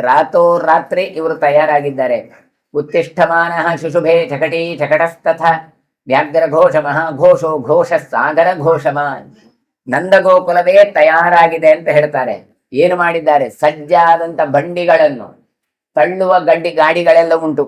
ಕೆಲವೆಲ್ಲ ಎತ್ತುಗಳು ಹೇಳ್ಕೊಂಡು ಹೋದ್ರೆ, ಕೆಲವೆಲ್ಲ ಕೈಯಲ್ಲಿ ಹೇಳ್ಕೊಂಡು ಹೋಗುದು. ಹೀಗೆ ಎಲ್ಲ ಹೋಗಿದ್ದಾರೆ. ಹೋಗುವಾಗ ಹೇಗೆ ಮಾಡಿದ್ದಾರೆ? ಹುಲಿಯ ಗರ್ಜನೆಯಂತೆ ಗರ್ಜನೆ ಮಾಡಿದಾರಂತೆ. ಇಲ್ಲಿ ಆದ್ರೂ ತೋಳ ಬಂದು ಬಿಟ್ರೆ ಅದಕ್ಕೋಸ್ಕರ ಹುಲಿಯ ವ್ಯಾಘ್ರ ಘೋಷ ಮಹಾಘೋಷ ಅಂತ ಹೇಳ್ತಾ ಇದ್ದಾರೆ. ಬೊಬ್ಬೆ ಹೊಡ್ಕೊಂಡು ಸಮುದ್ರ ಘೋಷಗಳಂತೆ ತುಂಬಿ ಹೋಯ್ತಂತೆ. ವೃಂದಾವನಕ್ಕೆ ವಲಸೆ ಹೋಗುವವರ ಶಬ್ದ ವ್ಯಾಪಕವಾಗಿ ಅಲ್ಲಲ್ಲಿ ಕೇಳಿ ಬರ್ತಾ ಇತ್ತು ಅಂತ ಹೇಳ್ತಾ ಇದ್ದಾರೆ. ಗೋಪೀನಾಂ ಗರ್ಗರೀಭಿಶ್ಚ ಮೂರ್ತಿ ಚೋತ್ತಂಭಿತೈರ್ಘಟೈ ನಿಷ್ಪಪಾತ ವ್ರಜಾತ್ ಪಂಕ್ತಿ ತಾರ ಪಂಕ್ತಿರಿವಾಂಬರೇ. ಗೋಪಿಯರೆಲ್ಲ ಏನ್ ಮಾಡಿದ್ದಾರೆ, ಮಥನ ಪಾತ್ರೆಗಳನ್ನು ತಲೆಯ ಮೇಲೆ ಹೊತ್ತುಕೊಂಡಿದ್ದಾರಂತೆ. ಅವರಿಗೆ ಹಾಲು ಮೊಸರು ತೊಳೆಯುವ ಪಾತ್ರ ಯಾವಾಗ್ಲೇ ಹಾಗೆಲ್ಲ ಹೆಣ್ಣು ಮಕ್ಕಳಿಗೆ ಅವರದ್ದು ಪಾತ್ರಗಳನ್ನು ಮಾತ್ರ ಇಟ್ಟುಕೊಂಡು ಹೋಗುದು. ಅವರ ಸೀರೆ ಮೊಡಮಗಳಿದ್ರೆ ಎಲ್ಲ ಹಿಡ್ಕೊಂಡು ಹೋಗ್ತಾರೆ. ಹಾಗೆ ಇವರು ಆ ಮೊಸರು ತೊಳೆಯುವ ಪಾತ್ರೆಗಳನ್ನು ತಲೆಯಲ್ಲಿ ಹೊತ್ಕೊಂಡು ಹೋಗಿದ್ದಾರಂತೆ. ಇನ್ನು ಹೇಳ್ತಾರೆ, ಅನೇಕ ಮೂರ್ಧ್ನಿ ಚೋತ್ತಂಭಿತೈರ್ಘಟೈಹಿ, ಘಟಗಳನ್ನು ಹೊತ್ತಿದ್ದಾರೆ, ಮಡಕೆಗಳನ್ನು ತಲೆಯಲ್ಲಿ ಹೊತ್ತಿಕೊಂಡು ಹೋಗಿದ್ದಾರೆ. ಬೃಂದಾವನ ಸಮಗ್ರ ಹಳ್ಳಿಯೇ ಅದು ಜನತೆಯೊಟ್ಟಿಗೆ ಅಂತರಿಕ್ಷದಲ್ಲಿ ಮಿನುಗುವ ತಾರೆಗಳ ಹಾಗೆ ಹೊರಟ ಹಾಗೆ ಕಾಣ್ತಾ ಉಂಟು ಅಂತ ಹೇಳ್ತಾ ಇದ್ದಾರೆ. ನೀಲ ಪೀತಾರುಡೈಸ್ತಾಸಾಂ ವಸ್ತ್ರೈರಗ್ರಸ್ತನೋಚ್ಛ್ರಿತೈ ಶಕ್ರ ಪಾಪಾಯತ ಚಾಪಾಯತ ಪಂಕ್ತಿ ಗೋಪೀನಾಂ ಮಾರ್ಗಗಾಮಿನಾಂ. ಇನ್ನು ಈ ಹೆಣ್ಣು ಮಕ್ಕಳೆಲ್ಲ ಹೋಗುವಾಗ ಹೇಗೆ ಕಂಡಿತು? ನೀಲ ಪೀತಾರುಡೈಸ್ತಾಸಾಂ ವಸ್ತ್ರೈ ಅಂದ್ರೆ ಈ ಗೋಪಿಯರೆಲ್ಲ ಯಾವ ರೀತಿ ಬಟ್ಟೆ ಹಾಕೊಂಡಿದ್ದಾರೆ ಕೇಳಿದ್ರೆ, ಉಬ್ಬಿದ ಎರೆವುಳ್ಳಂತ ಸ್ತ್ರೀಯರು ನೀಲಿ, ಹಳದಿ, ಕೆಂಪು ಹೀಗೆ ಬಣ್ಣ ಬಣ್ಣದ ಬಟ್ಟೆಯನ್ನು ಹಾಕಿಕೊಂಡು ಹೋಗ್ತಾ ಇದ್ದಾರಂತೆ. ಹೋಗುವಾಗ ಹೇಗೆ ಅಂದ್ರೆ ಶಕ್ರಚಾಪಾಯಿತ. ಶಕ್ರಚಾಪ ಅಂದ್ರೆ ಇಂದ್ರಚಾಪ. ಇಂದ್ರಚಾಪ ಅಂದ್ರೆ ಕಾಮನ ಬಿಲ್ಲು ಅಂತ ಕರಿತೇವಲ್ಲ ಅದು. ಹಾಗಾಗಿ ಬಿಳಿ, ನೀಲಿ, ಹಳದಿ, ಕೆಂಪು ಹೀಗೆ ಎಲ್ಲ ಹೋಗುವಾಗ ನಿಮಗೆ ಕಾಮನ ಬಿಲ್ಲಿನ ಹಾಗೆ ಕಾಣ್ತಾ ಇತ್ತು. ಹಾಗಾಗಿ ಗೋಪಿಕೆಯರು ಸಾಗತಾ ಸಾಗತಾ ದಾರಿಯೇ ಆಕಾಶದಾಗೆ ಆಯಿತು ಅಂತ ವರ್ಣಿಸ್ತಾ ಇದ್ದಾರೆ. ದಾಮನಿ ದಾಮದಿ ಭಾರೈಶ್ಚ ಕೈಶ್ಚಿತ್ ಕಕ್ಷಾವಲಂಬಿಭಿ ಗೋಪಾ ಮಾರ್ಗಗತ ಭಾಂತಿ ಸಾವರೋಹ ಇವದ್ರುಮಾಹ. ಹೆಣ್ಣು ಮಕ್ಕಳೆಲ್ಲ ಗಡಿಗೆಗೆ ಸಂಬಂಧಪಟ್ಟದ್ದು, ಮೊಸರು ತೊಳೆಯುವ ಹಗ್ಗ ಎಲ್ಲ ಉಂಟಲ್ಲ ಅದನ್ನೆಲ್ಲ ಹಿಡ್ಕೊಳ್ತಾ ಇದ್ದಾರಂತೆ. ಹಸು ಕರುಗಳಿಗೆ ಸಂಬಂಧಪಟ್ಟ ಹಗ್ಗಗಳನ್ನು ಅದನ್ನು ಹಿಡ್ಕೊಳ್ತಾ ಇದ್ದಾರೆ. ಅದನ್ನೆಲ್ಲ ತಮ್ಮದೇ ದೇಹ ಭಾರ, ಅದರ ಜೊತೆಗೆ ಇವುಗಳ ಹಗ್ಗಗಳದ್ದು ಭಾರ ಹಾಕಿಕೊಂಡು ಗೋಪ ಬಾಲಕರೆಲ್ಲ ಸಾಗುತ್ತಾ ಇರುವಾಗ ಹೇಗೆ ಕಂಡಿತು ಗೊತ್ತಾ ಅಂತ ಕೇಳ್ತಾರೆ. ಮಾರ್ಗಗತ ಭಾಂತಿ ಸಾವರೋಹ ಇವದ್ರುಮಾಹ ಅಂದ್ರೆ ಈ ಆಲದ ಮರದಲ್ಲಿ ನೀವು ನೋಡಿ, ಅಲ್ಲಿ ಏನಾಗುತ್ತೆ, ಅಲ್ಲಲ್ಲಿ ಬಿಳಲುಗಳು ಬೀಳ್ತಾ ಇರ್ತದೆ ಕೆಳಗೆ. ಹಾಗೆ ಇವುಗಳು ಹೋಗುವಾಗ ಆಲದ ಮರ ಹೋಗುವ ಹಾಗೆ ಕಾಣ್ತಾ ಇತ್ತು ಅಂತ. ಯಾಕೆ ಆಲದ ಮರವನ್ನು ಹೇಳ್ತಾರೆ? ಈ ಮಕ್ಕಳ ಹತ್ರ ನೀವು ಹಗ್ಗ ಎಲ್ಲ ಕೊಟ್ರೆ ಹೊತ್ಕೊಂಡು ಹೋಗಿ ನಾವು ಅದನ್ನೆಲ್ಲ ರೌಂಡ್ ಮಾಡಿ ಕೊಡ್ತೇವೆ. ಇವುಗಳು ಹೋಗುವಾಗ ಅವುಗಳು ಬಿಚ್ಚುತ್ತಾ ಬರ್ತವೆ. ಇವರು ಹೋಗುವಾಗ ಮಾರ್ಗ ಇಡೀ ಹಗ್ಗಗಳು ಹೋಗ್ತಾನೆ ಇರ್ತದೆ ದಾರಿಯಲ್ಲಿ. ಅದೇ ರೀತಿಯಾಗಿ ಗೋಪಾಲಕರು ಹಗ್ಗ ಎಲ್ಲ ಹಿಡ್ಕೊಂಡು ಹೋಗ್ತಾ ಇದ್ದಾರೆ. ಅದ್ರದ್ದು ತುದಿ ಎಲ್ಲಿ ಉಂಟು ಕೇಳಿದ್ರೆ ನೆಲದಲ್ಲಿ ಜೇತಾಡ್ತಾ ಬರ್ತಾ ಉಂಟು ಅಂತ. ಅದನ್ನು ನೋಡಿದಾಗ ಬಿಳಲನ್ನು ಕಂಡ ಆಲದ ಮರದ ಹಾಗೆ ಕಾಣ್ತಾ ಉಂಟು ಅಂತ ಎಷ್ಟು ಚಂದದ ಉದಾಹರಣೆ ಕೊಟ್ಟು ವೇದವ್ಯಾಸರಲ್ಲಿ ವರ್ಣಿಸ್ತಾ ಇದ್ದಾರೆ ಅಂತ ಆಲೋಚನೆ ಮಾಡಿ. ಸವ್ರಜೋ ವ್ರಜತಾಧಾರಿ ಚಕಟೌಘೇನ ಭಾಸ್ವತ ಪೋತೈ ಪವನ ವಿಕ್ಷಿಪ್ತೈ ನಿಷ್ಪದ್ಧ ಪರಿವಾರ್ಣವಃ. ಇನ್ನು ಬಂಡಿಗಳ ಓಘ. ಓಘ ಅಂದ್ರೆ ಸಮೂಹ, ಒಂದೊಂದಲ್ಲ ಎಲ್ಲಾ ಬಂಡಿಗಳು ಹೋಗ್ತಾ ಉಂಟು. ಅಲ್ಲ, ಎಲ್ಲರ ಹತ್ರ ಗಾಡಿ ಅಂತ ಹೇಳಿದ್ರೆ ಆವಾಗ ಇದೇ ಗಾಡಿಗಳು. ಯಾಕೆ? ಇವರ ಹತ್ರ ಎತ್ತುಗಳು ಉಂಟು. ಈ ಹಾಲು ಮೊಸರು ಬೆಣ್ಣೆಲ್ಲ ಕೊಂಡೋಗ್ಲಿಕ್ಕೆ ಬೇಕು. ಪ್ರತಿಯೊಬ್ಬರ ಮನೆಯಲ್ಲಿಯೂ ಕೂಡ ಬಂಡಿ ಗಾಡಿ. ಇವತ್ತು ಪ್ರತಿಯೊಬ್ಬರ ಮನೆಯಲ್ಲಿಯೂ ಕಾರ್ ಇದ್ದಾಗೆ, ಆವಾಗ ಈಗ ಗಾಡಿ ಇತ್ತು. ಹೀಗೆ ಇವುಗಳನ್ನು ಹಿಡ್ಕೊಂಡು ಸಮೂಹದಿಂದ ಹೋಗ್ತಾ ಇದ್ರೆ ನಂದಗೋಕುಲವೇ ಹೋದಾಗೆ ಕಾಣ್ತಾ ಇತ್ತು ಅಂತ ಹೇಳ್ತಾರೆ. ಅದು ಹೇಗೆ? ಪೋತೈ ಪವನ ವಿಕ್ಷಿಪ್ತೈ ನಿರ್ದಿಷ್ಟ ನಿವಾರಣಮಃ. ಸಮುದ್ರದಲ್ಲಿ ದೋಣಿಗಳು ಹೋಗ್ತವೆ, ಚಿಕ್ಕ ಚಿಕ್ಕ ದೋಣಿಗಳು. ಆ ಹೋಗುವಾಗ ಹೇಗೆ ಗಾಳಿಯಿಂದಾಗಿ, ಗಾಳಿಯ ತೂರಾಟದಿಂದಾಗಿ ಆಚೆ ಈಚೆ ಓಲಾಡ್ತಾ ಹೋಗ್ತದೆ. ಹಾಗೆ ಜನವೂ ಕೂಡ ನೋಡಿದ್ರೆ ಸಮುದ್ರದ ಹಾಗೆ ಒಂದ್ಸಲ ಆಚೆ ಹೋಗ್ತದೆ, ಒಂದ್ಸಲ ಈಚೆ ಹೋಗ್ತದೆ. ಅಂದ್ರೆ ಅಷ್ಟು ಜನ ಒಟ್ಟಿಗೆ ಹೊರಟಾಗ ಹೇಗೆ ಕಾಣಬಹುದು ಕೇಳಿದ್ರೆ ಸಮುದ್ರದಲ್ಲಿ ನದಿ ಈ ದೋಣಿಗಳು ಹೋದಾಗೆ ಕಾಣುತ್ತೆ ಅಂತ ಕೊಡ್ತಾ ಇದ್ದಾರೆ. ಕ್ಷಣೇನ ತದ್ ಬ್ರಜಸ್ಥಾನ ಅರಣ್ಯಂ ದಬಪದ್ಯತ. ಅದು ಹೀಗೂ ಇರ್ಬೋದು, ಎಲ್ಲ ಲೈನ್ ಬೈ ಲೈನ್ ಹೋಗ್ಬಹುದಲ್ಲ, ಹೋಗೋದಿಲ್ಲ. ಹೋಗುವ ತಬಕ ಈ ಮಕ್ಕಳೆಲ್ಲ ಹೀಗೆ ಹೋಗ್ತಾ ಇದ್ರೆ ಇವ ಅಲ್ಲಿ ದಾಟಿ ಆ ಕಡೆಯಿಂದ ಹೋಗು, ಒಬ್ಬ ಇಲ್ಲಿಂದ ದಾಟಿ 10 ಜನರ ಮುಂದೆ ಹೋಗುದು. ಈ ವಾಹನಗಳಲ್ಲಿ ಆದ್ರೂ ಈ ಟ್ರಾಫಿಕ್ ಅಲ್ಲಿ ಜಾಮ್ ಆಗಿ ನಿಂತ್ರೆ ಈ ಒಂದು ಸ್ವಲ್ಪ ಜಾಗ ಸಿಕ್ಕಿದ್ರೆ ಸಾಕು, ಅದ್ರಲ್ಲಿ ಟ್ರೈನ್ ಅಂತ ಬೈಕಿನ ಮಧ್ಯದಲ್ಲಿ ಹೋಗಿ ಇನ್ನೊಬ್ಬ ಎಷ್ಟು ಹೋಗುತ್ತೆ 2 ನಿಮಿಷ ಮಾತ್ರ. ಈಗ ವಾಹನವನ್ನು ಬಿಟ್ಟು ಮುಂದೆ ಹೋದೆ ನಾನು ಅಂತ. ಹೀಗೆ ಆಚೆ ಈಚೆ ಆಗಿ ವಾಹನಗಳು ಹೇಗೆ ಹೋಗತ್ತೋ ಅದೇ ರೀತಿಯಾಗಿ ಈ ಗೋಪಾಲಕರು ಗೋಪಿಕೆಯರು ಈ ನಂದಗೋಪುರದವರು ಹೋದಾಗ ಹಾಗೆ ಕಾಣ್ತಾ ಇತ್ತು. ಅದು ಹೇಗೆ ಹಾಗಾದ್ರೆ ಅದಕ್ಕೆ ದೋಣಿಯ ಉದಾಹರಣೆ ಕೊಟ್ಟು, ದೋಣಿ ನಾನು ಹೋಗುವಾಗ ನೋಡಿ ಅದು ಹೀಗೆ ಹೀಗೆ ಹೀಗೆ ಆಚೆ ಈಚೆ ಹೋಗ್ತಾ ಇರ್ತದೆ. ಇವರು ಕೂಡ ಹಾಗೆ ಹೀಗೆ ಹೋಗ್ತಾ ಇದೆ. ಅದು ಕಲ್ಪನೆ ಬರ್ಬೇಕಂದ್ರೆ ಡ್ರೋನ್ ಅಲ್ಲೇ ನೋಡ್ಬೇಕು. ಹಾಗಾಗಿ ಹೀಗೆ ತಾವು ತೋರಿದ್ದನ್ನು ತೋರಿಸ್ತಾ ಇದ್ರೆ ಪೋತೈಹಿ ಪವನ ವಿಕ್ಷಿಪ್ತೈಹಿ ಅಂತ. ಆಮೇಲೆ ಹೇಳ್ತಾ ಇದ್ದಾರೆ, ಕ್ಷಣೇನ ತದ್ವ್ರಜ ಸ್ಥಾನಂ ಅರಣ್ಯಂ ತಪಪದ್ಯತ. ನಂದ ಗೋಕುಲ ಎನ್ನುವಂಥದ್ದು ಅರಣ್ಯ ಆಗಿ ಹೋಯಿತು ಅಂತ ಹೇಳಿದ್ರು. ಅರಣ್ಯ ಅಂದ್ರೆ ಏನು? ಯಾವ ಜನವಸತಿಯೂ ಇರೋದಿಲ್ಲ. ಹಾಗಾಗಿ ಇಲ್ಲಿ ಏನು ಒಬ್ಬೊಬ್ಬರಿಗೆ ಮನಸ್ಸಿರ್ಲೇ ಇಲ್ಲ, ಹೋಗುದು ಬ್ಯಾಡ ಜನ ಅಂತ. ಆದ್ರೆ ಒಬ್ಬೊಬ್ಬ ಹೊರಟಾಗ, ಅಯ್ಯೋ ಇನ್ನು ನಾನೊಬ್ಬರು ಇದ್ರೆ ಈ ತೋಳಗಳು ನನ್ನನ್ನು ಬಿಡೋದಿಲ್ಲ, ದಾರಿ ಸಿಕ್ಕಿ ಬಿಡ್ತಾ ಇದ್ದಾರೆ, ಇವರು ಎದ್ದು ಹೊರಲಿಕ್ಕೆ ಶುರು ಮಾಡಿದ್ರು. ಅಂತೂ ಇಂತೂ ಈ ನಂದ ಗೋಕುಲದಲ್ಲಿ ಯಾರೂ ಇರಲಿಲ್ಲ, ಅದು ಕಾಡಾಗಿ ಪರಿವರ್ತನೆಗೊಂಡಿತು. ಏನಾಯ್ತು? ಉತ್ತಮವಾದ ವಸ್ತುಗಳೆಲ್ಲ ಇಲ್ಲದೆ ಇರುವಂತಹ ಸಮುದಾಯದಿಂದ, ಕಾಗೆಗಳ ಸಮುದಾಯದಿಂದ ತುಂಬಿಕೊಂಡಿತು ಹೇಳ್ತಾರೆ ನೋಡಿ. ದ್ರವ್ಯಾದ್ ಅವಯವ ನಿರ್ಧೂತಂ ಕೀರ್ಣಂ ವಾಯಸ ಮಂಡಲೈ. ಒಳ್ಳೆ ಒಳ್ಳೆ ವಸ್ತುಗಳಿದ್ರೆ, ಒಳ್ಳೆ ಒಳ್ಳೆ ಜನ ಇದ್ರೆ ಅಲ್ಲಿ ಕಾಗೆಗಳು ಬರಲ್ಲ. ಮತ್ತೆ ಇಲ್ಲಿ ಏನಾಯ್ತು ಕೇಳಿದ್ರೆ, ಇವರೆಲ್ಲ ಖಾಲಿ ಆದ್ರೆ ಇಲ್ವಾ, ಮತ್ತೆ ಉಳಿದದ್ದೇನು ಕೇಳಿದ್ರೆ ಕಾಗೆಗಳು ಮಾತ್ರ. ಉಳಿದ ಹುಳ ಹೊಪ್ಪಟನೆಗಳನ್ನು, ಬಿಸಾಡಿದ ವಸ್ತುಗಳನ್ನು ತಿನ್ಲಿಕ್ಕೋಸ್ಕರ ಅಲ್ಲಿ ಕಾಗೆಗಳ ಗುಂಪೆ ಅಲ್ಲಿ ಬಂತು. ತತಃ ಕ್ರಮೇಣ ಘೋಷಃ ಸಪ್ರಾಪ್ತೋ ವೃಂದಾವನಂ ವನಂ ನಿಮೇಷಂ ವಿಪುಲಂ ಚಕ್ರೆ ಗವಾಂ ಚೈವ ಹಿತಾಯ ಚ. ಹೀಗೆ ವಲಸೆ ಹೋಗ್ತಾ ಹೋಗ್ತಾ ಎಲ್ಲರೂ ವೃಂದಾವನವನ್ನು ಹೋಗಿ ತಲುಪಿದ್ರು. ಅಲ್ಲಿ ಗೋವುಗಳಿಗೆ ಸರಿಯಾಗುವ ಹಾಗೆ ತಮ್ಮ ಮನೆಗಳಿಗೆ ಸರಿಯಾಗುವಂತಹ, ನಿವೇಶನಕ್ಕೆ ಸರಿಯಾಗುವಂತಾಗಿ ಯಥೇಚ್ಛವಾಗಿ ಬೇಕಾದಂತಹ ವ್ಯವಸ್ಥೆಗಳನ್ನು ಮಾಡಿಕೊಂಡ್ರು. ಪ್ರಕಟಾವರ್ತಪರ್ಯಂತಂ ಚಂದ್ರಾರ್ಧಾಕಾರಕರ್ಚಸಂ ಮಧ್ಯೆ ಯೋಜನ ವಿಸ್ತಾರಂ ತಾವದ್ ದ್ವಿಗುಣಮಾಯತಂ. ಹೇಗೆ ಇತ್ತು, ಹೇಗೆ ಪಟ್ಟಣವನ್ನು, ಹಳ್ಳಿಯನ್ನು ನಿರ್ಮಾಣ ಮಾಡಿದ್ರು ಅಂತ ತೋರಿಸ್ತಾ ಇದ್ದಾರೆ. ಬಂಡಿಗಳನ್ನು ಸುತ್ತಾಗಿ ಆ ವೃಂದಾವನದ ಹಳ್ಳಿಯ ಪರಿಸರದಲ್ಲಿ ಇಟ್ರಂತೆ. ಹಾಗೆ ಅರ್ಧಚಂದ್ರಾಕಾರದಲ್ಲಿ ಬಂಡಿಯಲ್ಲಿ ನಿಲ್ಲಿಸಿ 1 ಯೋಜನ ವಿಸ್ತೀರ್ಣವಾದಂತಹ ಒಂದು ಸುತ್ತಳತೆಯ ಭೂಮಿಯನ್ನು ವಾಸಸ್ಥಾನವಾಗಿ ಕಲ್ಪಿಸಿಕೊಂಡ್ರು. ಅಂದ್ರೆ ಶಕಟ ಮೊದಲು ಏನು ಮಾಡ್ತಾರೆ ಕೇಳಿದ್ರೆ, ಇವರ ಬಂಡಿಯನ್ನು ಒಂದು ಬಾರ್ಡರ್ನಾಗೆ ತಯಾರು ಮಾಡಿಕೊಂಡು, ಆ ಬಾರ್ಡರ್ನಾಗೆ ತಯಾರು ಮಾಡಿ, ಯಾಕೆ ಕೇಳಿದ್ರೆ ಯಾರಾದ್ರೂ ಬಂದ್ರೆ ಮಧ್ಯದಲ್ಲಿ ಆ ಜಾಗದಲ್ಲಿ ಇದ್ದವರು ಪ್ರಲಂಬಾಸುರರೆಲ್ಲ, ಅದಕ್ಕೋಸ್ಕರ ಮೊದಲು ವೃತ್ತಾಕಾರವಾಗಿ ಮಾಡಿದ್ರು. ಅಲ್ಲಿಂದ ಮಧ್ಯದಲ್ಲಿ ಎಷ್ಟು 1 ಯೋಜನ ವಿಸ್ತೀರ್ಣ. 1 ಯೋಜನ ಅಂದ್ರೆ ಸಾಮಾನ್ಯವಾಗಿ 10 ಕಿಲೋಮೀಟರ್ ಅಥವಾ 12 ಕಿಲೋಮೀಟರ್ ಅಂತ ಅರ್ಥ, ಒಂದು ಕಲ್ಪನೆ. ಹಾಗಾಗಿ ಅಷ್ಟು ದೂರದಲ್ಲಿ ಮಧ್ಯದ ಗ್ಯಾಪ್ ಇರುವ ಹಾಗೆ ಮಾಡಿ ಅಲ್ಲಿ ಅದನ್ನು ವಾಸಸ್ಥಾನ ಅಂತ ಮಾಡಿಕೊಂಡ್ರು. ಕಂಟಕೀಭಿ ಪ್ರವೃದ್ಧಾಭಿ ಪ್ರವೃದ್ಧೈಶ್ಚ ಮಹಾದ್ರುಮೈ ನಿರ್ವಾತೋಚ್ಛ್ರಿತ ಶಾಖಾಗ್ರೈ ಅಭಿಗುಪ್ತಂ ಸಮಂತತಃ. ಬೆಳೆದ ಮುಳ್ಳಿನ ಪೊದೆಗಳು ಇತ್ತು ಅಲ್ಲಲ್ಲಿ. ಏನ್ ಮಾಡ್ತಾರೆ ಇವರು? ಮುಳ್ಳಿನಿಂದ ಕೂಡಿದ ಮಹಾಮರಗಳಿಂದೆಲ್ಲ ಆವರಿಸಿಕೊಂಡಂತಹ ಹಳ್ಳಿಗಳು.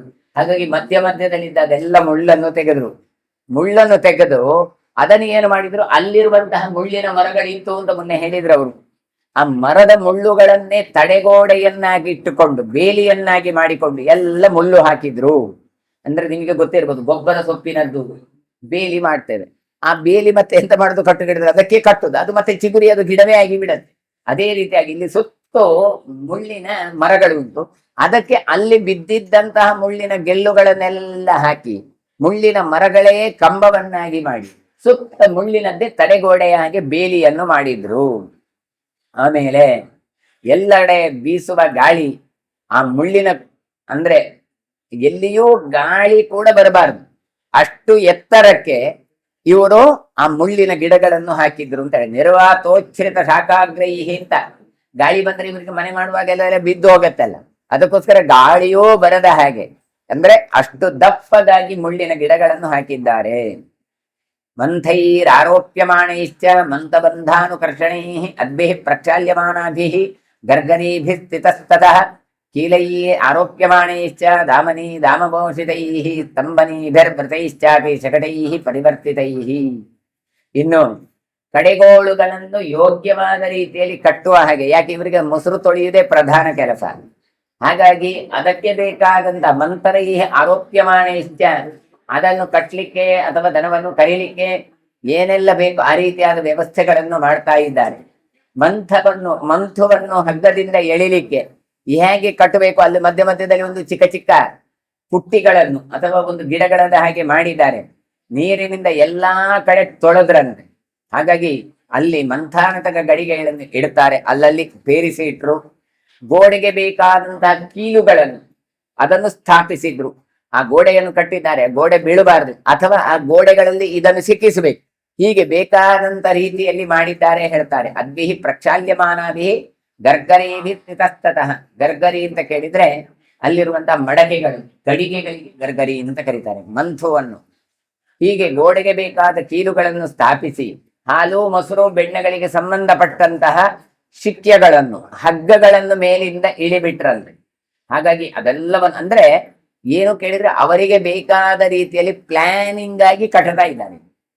ಹಸುಗಳಿಗೆ ಬೇಕಾದಂತ ಗೂಟಗಳನ್ನು ಸ್ಥಾಪನೆ ಮಾಡಿದ್ದಾರೆ, ಬಂಡಿಗಳನ್ನು ಯೋಗ್ಯವಾದ ಜಾಗದಲ್ಲಿ ತಿರುಗಿಸಿ ನಿಲ್ಲಿಸುವ ಹಾಗೆ ಮಾಡಿದ್ದಾರೆ ನೋಡಿ. ಸ್ತಂಭನೀಭಿ ವೃತೈಶ್ಚಾಪಿ ಶಕಟೈ ಪರಿವರ್ತಿತೈ. ಶಕಟೈ ಪರಿವರ್ತಿತ ನಾವು ಹೇಳ್ತೇವೆ ಗಾಡಿ ತಿರುಗ್ಲಿಕ್ಕೆ ಜಾಗ ಬೇಕು ಮಾರೆ, ಅದು ರಿವರ್ಸ್ ಅಲ್ಲಿ ಹೋಗುದು. ಮತ್ತೆ ಈ ಎತ್ತಿನ ಬಂಡಿ ಅದು ತಿರುಗ್ಲಿಕ್ಕೆ ಎಷ್ಟು ಜಾಗ ಬೇಕು ಆ ಜಾಗ. ಅಂದ್ರೆ ಇವತ್ತು ನಾವೊಂದು ಮನೆ ಕಟ್ಟಬೇಕಾದ್ರೆ ಅಲ್ಲ ಬಂದ್ರೆ ರಿವರ್ಸ್ ಅಲ್ಲಿ ಹೋಗುದ ಗಾಡಿ, ಎಷ್ಟು ಅಂತ ಬರುದು, ಅದಕ್ಕೊಂದಿಷ್ಟು ಜಾಗ ಬೇಕು, ಗಾಡಿ ತಿರುಗ್ಲಿಕ್ಕೆ ಜಾಗ ಬೇಕು ಅಂತೆಲ್ಲ ಪ್ಲಾನ್ ಮಾಡ್ತೀರಾ ಇಲ್ವಾ? ಅದೇ ರೀತಿಯಾಗಿ ಬಂಡಿಗಳನ್ನು, ಎತ್ತಿನ ಬಂಡಿ ತಿರುಗ್ಲಿಕ್ಕೆ ಬೇಕಾದಂತಹ ಜಾಗಗಳನ್ನು ಕೂಡ ಅವರು ಅದರಲ್ಲಿ ಸಿದ್ಧ ಮಾಡಿಕೊಂಡಿದ್ದಾರೆ. ನಿಯೋಗ ಪಾಶೈರಾಸಕ್ತೈ ಗರ್ಗರೀಭಿ ಸ್ತಂಭ ಮೂರ್ಧಸು ಸಾಧನಾರ್ಥಂ ಪ್ರಕರಣೈಶ್ಚ ಕಂಟಕೈ ತೃಣ ಸಂಕಟೈ. ಗರ್ಗರಿ ಅಂದ್ರೆ ದಧಿಮಂಥನ ಪಾತ್ರೆ, ಮೊಸರು ತೊಳೆಯುವ ಯಾವ ಮಡಿಕೆ ಉಂಟಲ್ಲ ಅದಕ್ಕೆ ಗರ್ಗರಿ ಗರ್ಗರಿ ಅಂತ ಇಲ್ಲಿ ಹೇಳ್ತಾ ಇದ್ದಾರೆ. ಹಾಗಾಗಿ ಇವರು ಏನು ಮಾಡಿದ್ದಾರೆ, ಮಂಥನಕ್ಕೆ ಬೇಕಾದಂತ ಕಂಬಗಳನ್ನು ಕಟ್ಟಿಬಿಟ್ಟಿದ್ದಾರೆ. ಮಾಡುಗಳಿಗೆ ಬೇಕಾದಂತದ್ದು ಹಗ್ಗ, ಆ ಹಗ್ಗಗಳಲ್ಲಿ ಹಿಡ್ಕೊಂಡು ಹೋಗಿದ್ದಾರೆ. ಹಗ್ಗದಿಂದ ಮಾಡುಗಳನ್ನು ತಾವು ಮಾಡಿದ್ದಾರೆ, ಅಂದ್ರೆ ಮೇಲೆ ಆಚ್ಛಾದನೆ ಇದನ್ನೆಲ್ಲ ಕಟ್ಟಿದ್ದಾರೆ. ಮುಳ್ಳಿನ ಪರಿಧಿಯನ್ನು ನಿರ್ಮಾಣ ಮಾಡಿ ಹುಲ್ಲಿನ ಚಾಪೆಯನ್ನು ಮಾಡಿ ಅದನ್ನು ಹೊದಿಲಿಕ್ಕೆ, ಅಂದ್ರೆ ಆ ಮಾಡಿನ ಮೇಲೆಯೂ ಅಷ್ಟೇ ನೀರು ಇಲ್ಲ ಬರಬಾರದು ಮಳೆ ಬಂದ್ರೆ ಅಂತ ಹುಲ್ಲಿನ ಆಚ್ಛಾದನೆಗಳನ್ನೆಲ್ಲ ಹೊದಿಕೆಗಳನ್ನೆಲ್ಲ ಮಾಡಿಕೊಂಡಿದ್ದಾರೆ. ಶಾಖಾ ವಿಟಂಕೈ ವೃಕ್ಷಾಣಂ ಕ್ರಿಯಮಾಣೈರಿತಸ್ತತಃ ಶೋಧ್ಯಮಾನೇರ್ಗವಾಂ ಸ್ಥಾನೈ ಸ್ಥಾಪ್ಯಮಾನೇರುಲೂಖಲೈ. ಇನ್ನು ದೊಡ್ಡ ದೊಡ್ಡ ಮರದ ಕೊಂಬೆಗಳನ್ನು ಹಿಡ್ಕೊಂಡು ಬಂದಿದ್ದಾರೆ. ಯಾಕೆ?